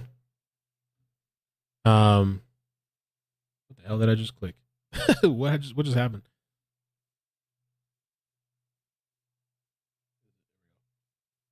That's what happens when you have me touching buttons. I can zoom out a bit. It's not that. Oh shoot! What the hell did I do? How did I get all these other planes off? Follow plane, isolate. Oh, okay, there we go. Amazing. I got to learn how to use this thing. Boise's right here. Idaho's right here. So they're actually getting close. They're in Wyoming right now. So, oh wait, you can't even see the plane. They just got into Wyoming right now. And after Wyoming, they'll be in Idaho.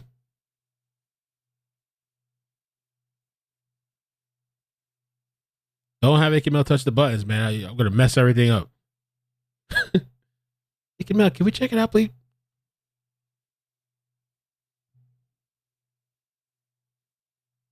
So they're basically one state away. What game am I playing? Right? I didn't know this guy had a little bit of savagery to him. That's interesting. I've always heard of this guy. I've never like watched really. You know, I've always heard of him. He's well known. He does like these kind of videos, but I didn't know he had like little like remarks. That was really funny with a straight face. Claims, but she must wait for court in order to reveal it.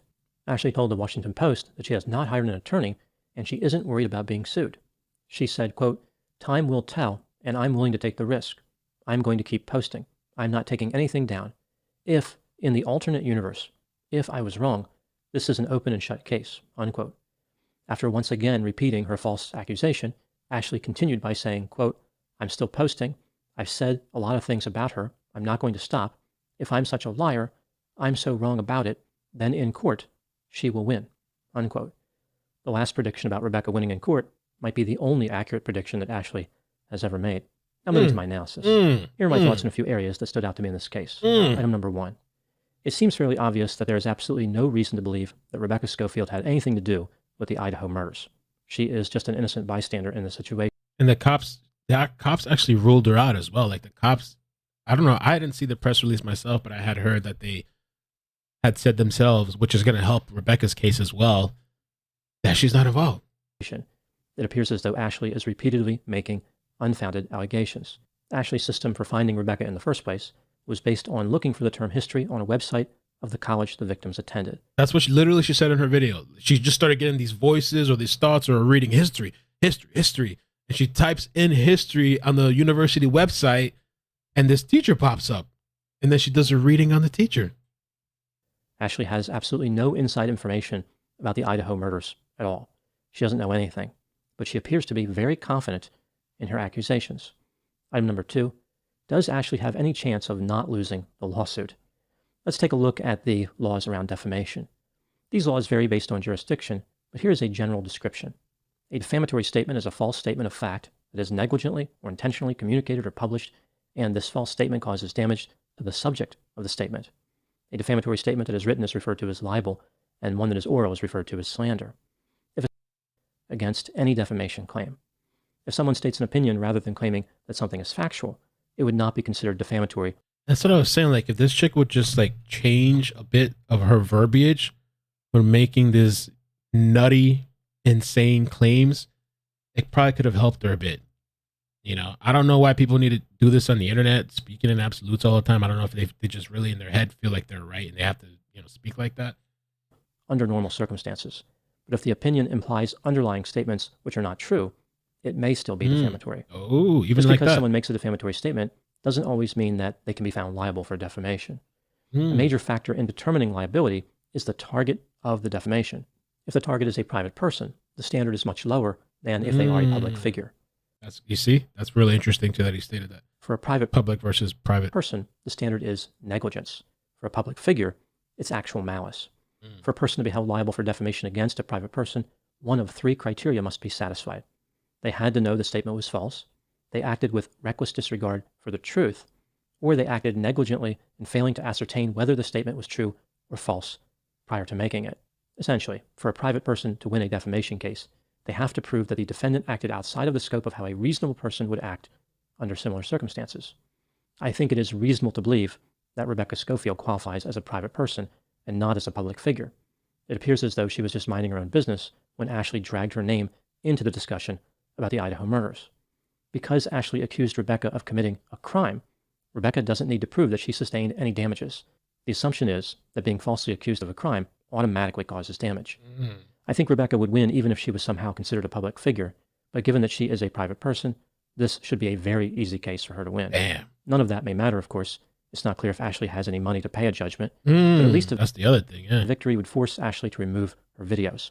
In this way, Rebecca would not only protect herself, she would be granting a gift to the world. Item number Oh, Lord. Rebecca would not only protect herself, she would be granting a gift to the world. Yo. Item number 3. Ashley has her own website.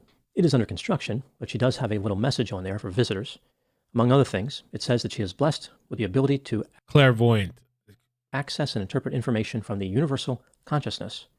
She uses her ability to solve mysteries and see beyond the surface of people, places, and things. Mm-hmm. She told the Washington Post, quote, "Having my gift or my ability, I know what I know," unquote.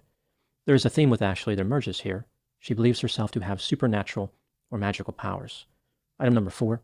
On one of her videos on TikTok, Ashley appeared to be angry at viewers who suggested that she could have schizophrenia. Ashley said that she does not trust mental health professionals. Mm-hmm. She did, yeah, I remember that. According to her, they have been programmed through their education to treat right brain dominant people like they have mental health problems instead of acknowledging their genius. We see here that Ashley not only believes herself to have supernatural powers, she also believes that she is a genius. Item number 5. I watched a number of Ashley's videos on TikTok and noticed several themes in addition to her self-proclaimed psychic status. Here are my thoughts after suffering through several dozen videos. It's very difficult to hear what Ashley is saying in many of her videos. The sound quality is abysmal, and she does not enunciate very well at all. I found myself rewinding and listening over and over, trying to make out what she was saying. This only serves to magnify the pain.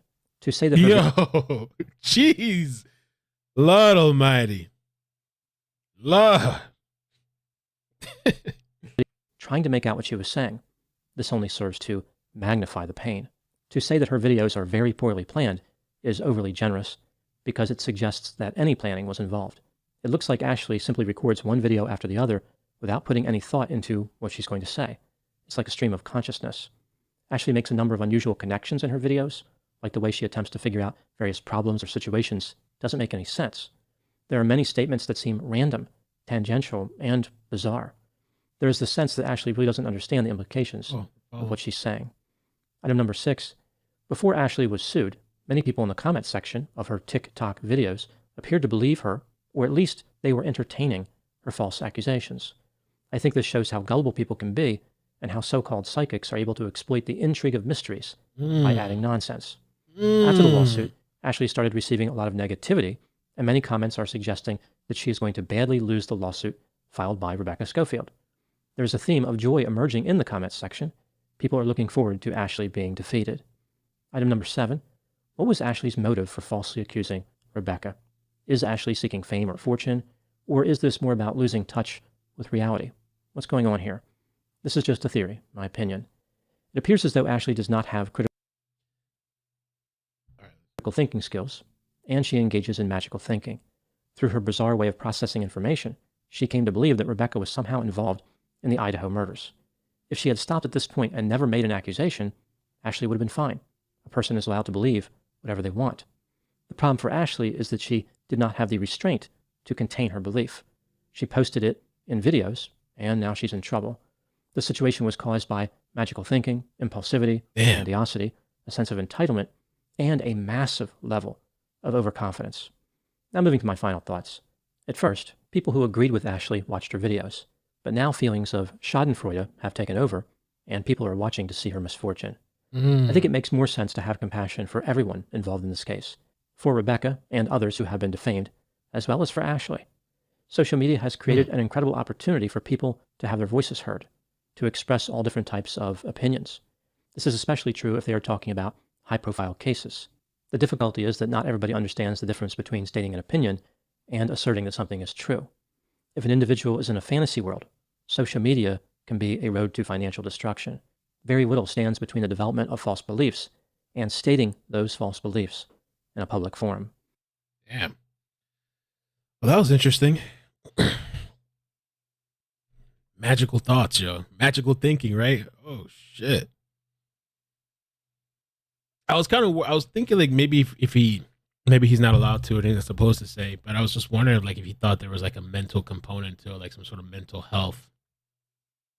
Or I mean, this chick just like a certain diagnosis. But he can't diagnose. I know that he's not supposed to, but I don't know. You know, it's just there's just attention seeking, or does she have some sort of mental stuff going on? You know. No, Nancy, please. You're bringing more than her. What? More? You're bringing more than her ranting for TV clip. I don't know what you're talking about. So let's see. Can I full screen this to see where we're at here now? Where are we at? We should probably, I guess we can be done soon. We covered everything we needed to this stream. They're in Wyoming right now, almost to Idaho. Right? Just Wyoming?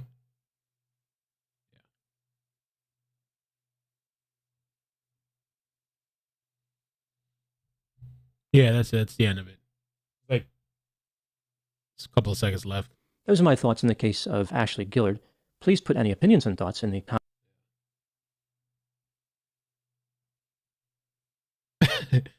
If only she could have seen this lawsuit coming. TikTok is hilarious. I wonder how many psychic readings she is going to do to have to get herself out of the financial abyss she flung herself into.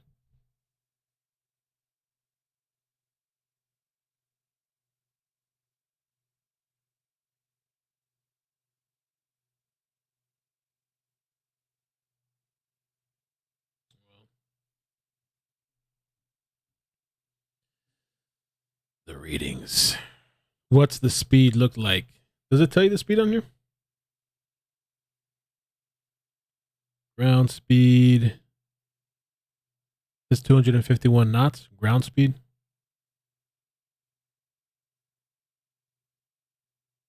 Yeah, speed 251 knots.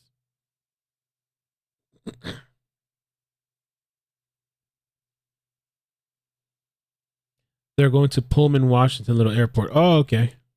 Oh, okay.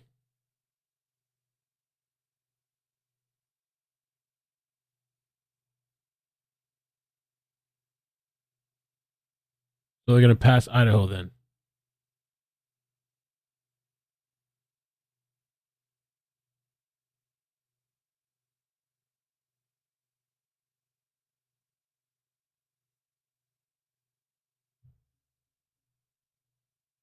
I wonder how much time they got left. Like an hour? 2 hours? How to get Ashley off my screen. I think we're going to probably stop covering that later, unless something significant comes out of that.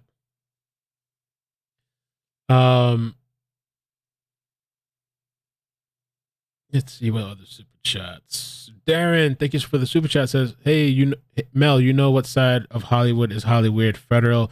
Yeah, be having all them crazies. True."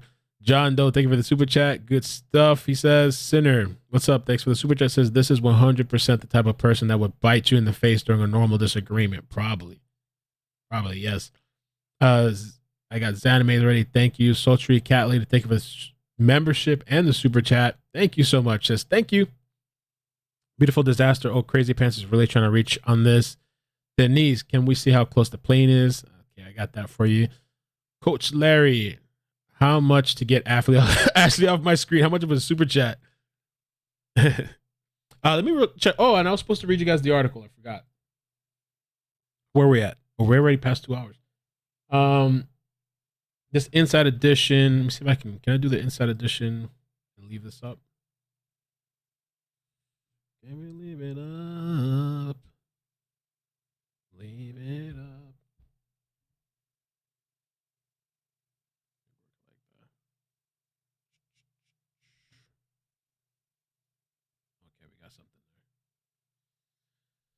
Bryan Kohberger changed license plate. Idaho murders was stopped near victim's home in August, which we know about. We talked about that.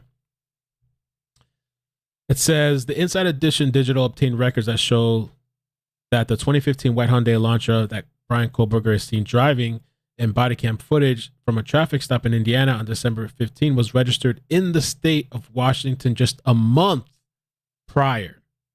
But Kohberger had Pennsylvania license plates on a 2015 white Hyundai Elantra he was driving when he was stopped on August 21st for failing to wear a seatbelt while at the intersection of Farm Roads in Moscow, Idaho. A citation filed by the Loudoun County Sheriff's Office. The intersection is 1.7 miles from the home on King Road where Madison and all this, the victims were found dead. 6 days after the killings, Kohberger registered a car. 6 days after the killings, Kohberger registered a car of the same make and model and color in the state of Washington. A state of Washington statute requires individuals to obtain a license before registering a vehicle in the state. It is unclear when Kohberger obtained a license. Okay. In the August citation, which shows Moscow police had a record of Kohberger owning a white Hyundai Elantra prior to the November killings, noted that Kohberger's car was still registered in Pennsylvania at the time and had a Pennsylvania license plate. Records connected to this case also show that Kohberger did not show on the date of his court-mandated appearance, resulting in a default judgment. So he didn't show up. Okay. Kohberger paid the fine and issued by court, according to Idaho state records. On December 7th, about 3 weeks after the Idaho College murders, notice went out that police were searching for the white Hyundai in connection with the case. A week later, on December 13th, Kohberger opted to drive the car he just registered in the state of Washington more than 2,500 miles home rather than flying. A flight from Pullman, Washington to Philadelphia would have cost $300. And if he drove the 5 hours to Seattle, less than $200. Instead, Kohberger's father flew into Seattle, and then he transferred to Spokane before driving down to Pullman so he and his son could take a planned road trip, according to Jason Labar, the Pennsylvania public defender. The PhD student would have then had to drive 2,500 miles back to school for spring semester unless he planned on leaving his car in Pennsylvania. Yeah, which is interesting. What was he going to do? What was his plans? What was his future plans after he took this road trip back home? It's still unclear if Kohberger had been on the radar of Moscow Police Department when he began his drive home. The Pennsylvania native appeared in Monroe County courtroom on Tuesday, and like the rest, we know. So just interesting stuff about so he did change license plates.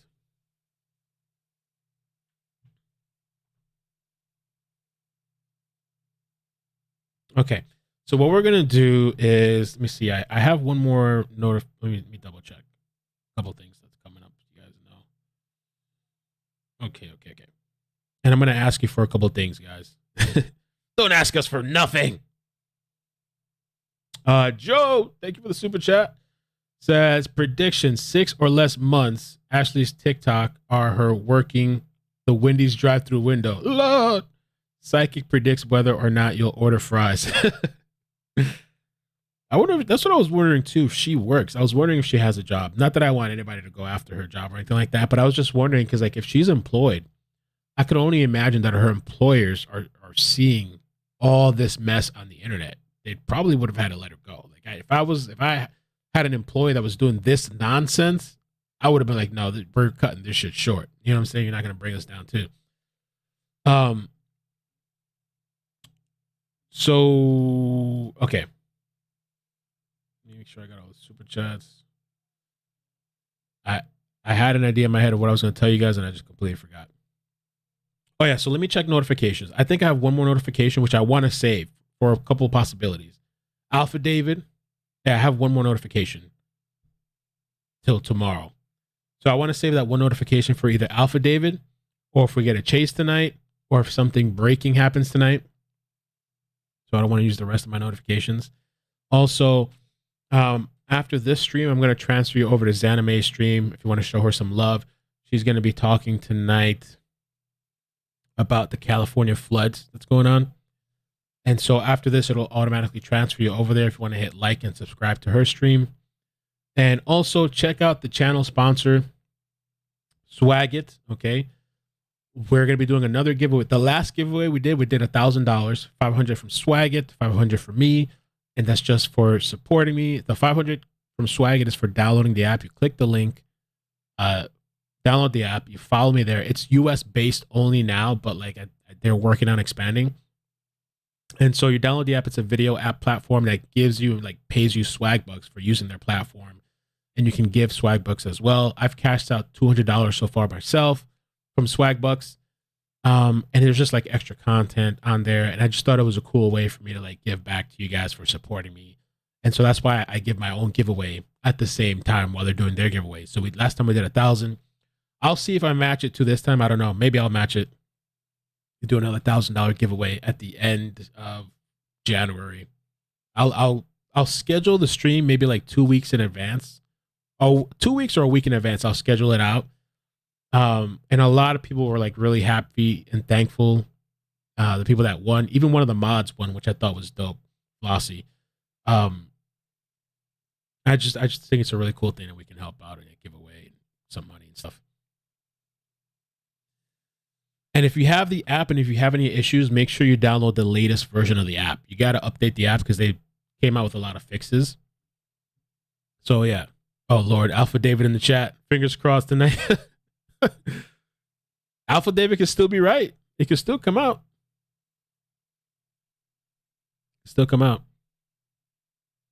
Don't want us finding your next flight. Hide your personal info and data. So yeah, Data Seal. I'm gonna be coming out, and then I don't know, in a day or two, I'm gonna come out with a video to promote that again. But I am using their services, and I'll keep you guys posted with that too. There's gonna be, I think, a bunch of good stuff coming out. Data Seal. Okay. And so for now, I'm gonna move you guys over to Xaname, unless there's anything else you guys want to talk about. Jan Gould, thanks for all you do. You're doing amazing there. Thank you so much. Appreciate it. So any other final updates I need to pick up on before we go? Bryan Kohberger. Got the new body cam. Bryan Kohberger, OCD libertarian vegan who looked drugged. Oh no. Just saying it so. Something wrong with his ass. He look crazy as fuck. Now, I mean, typically, he doesn't look that crazy, right? I mean, I feel like lately, well, some of his pictures look crazy. SWAT team descends on sleepy Poconos mountain town to catch libertarian Idaho murder suspect Bryan Kohberger, who was obsessively vegan as a teen and looked drugged at school.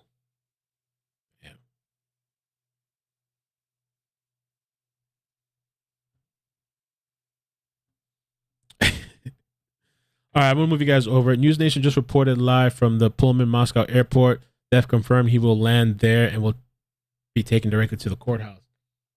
Can we see a little clip? Let me take a look. Can we see a little clip? Oh, look.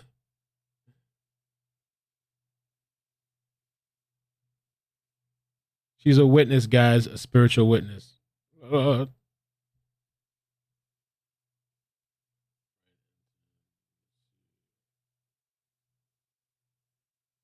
News Nation. I don't see nothing.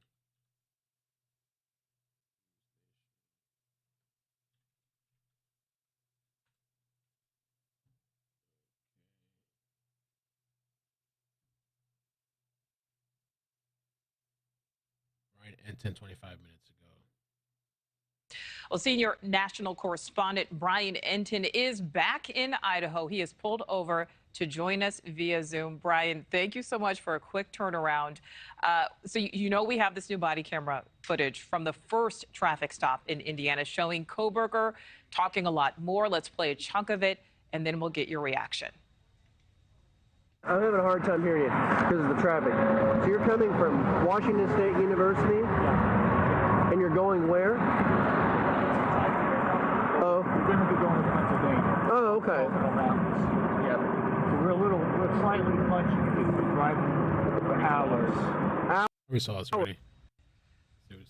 I mean, it's really interesting, Nicole, because they allegedly pulled him over for following too close to another vehicle. But when you listen to the whole body camera video, they're asking all sorts of specific questions. Where are you coming from? And just it goes on and on and on with all of these specific questions. At one point, Bryan Kohberger says, "Oh, we're going to get Thai food," and the conversation continues. And it just makes you wonder if this was just a traffic stop about following too close, why the officer was just sort of going on and on with the questioning. Is it possible that the officer knew that the Kohbergers were already under surveillance? We don't know the answer to that question, but it's just so interesting. It's going to be curious to see what comes out. I mean, that article report that Tammy sent me, it seems like they didn't know, but everybody thinks that maybe they did know. Also, that just hours later, they were pulled over again in Indiana in the same state, again, not given a ticket, and just talk with the officers. So it's eye-opening to see Bryan behind the wheel and his dad right there in the passenger seat. Yeah, absolutely. And to hear him in his own voice there. Bryan, of course, our team has been tracking this flight. Kohberger flying from Pennsylvania back to Idaho. We know it's taken all day. We've just learned of another stop in South Dakota. Walk us through that process, this flight. Yeah, that's why I'm rushing right now. I pulled over on the side of the road just to talk to you for a second, but I was in Pennsylvania yesterday for the hearing, and now I'm trying to get to near where Nancy is before this plane lands, which I think there's plenty of time because, like you said, they just landed again. You know, I expected it was going to be some kind of FBI jet or U.S. Marshals jet. It's a very small plane. You see it there. It actually belongs to the Pennsylvania State Police. It's a single-engine plane, which is why, and it's going all the way across the country, which is why they're having to stop over and over again. Now, the second refueling stop, because it's going to take them like close to 10 hours to go from Pennsylvania to Idaho. But we saw the video and the pictures there. This is from Champaign, Illinois, where they refueled the first time. Kohberger is still in the red jumpsuit. There's a number of law enforcement officers with him, obviously, throughout the entire flight. But it'll just be interesting here in the next couple of hours to see what happens when he finally touches down here in Idaho. Yeah, absolutely. As you said, a single engine plane, not the traditional commercial airplanes that we're used to seeing, which again is why it's taking so long. Bryan, as you know, when he lands, there is a significant document we are expecting. Affidavit. Tell us about that. Tell us about what could be inside. Yeah, so the probable cause affidavit is going to become public when they officially serve the arrest warrants here in Idaho. How the process works, we're still waiting to find out. No one seems to know how exactly it'll go down. When he touches down in Idaho and they serve the warrants, will that document immediately be made public, or does he have to be in court first? We're not getting those answers right now. The other big question we have is, if this plane lands early evening after the courthouse closes, will there be a special hearing tonight? Will they take him to the jail and do a hearing tomorrow? We don't know how it's all going to go down. They told us ahead of time that they weren't going to give us specifics. They felt like it was a security risk while he was still in transit, but we're hoping to get more information once he touches down here. All right, Bryan Entin, senior national correspondent, just touching down in Idaho. Okay, all right, so thank you guys so much. We'll see what happens later. Maybe I'll be back. Love you guys. Hit like on the way out, and make sure you watch the video that I posted earlier, the body cam. Even if you already watched it, just go hit like on there, whatever. I'd appreciate that. And I'm going to take you over to Xana Kernodle's stream for tonight. Love you guys. Bye. Peace. Send some love over there. Bye. Bye. Adios. Bloop, bloop, bloop, bloop, bloop, bloop. And check out Swag It.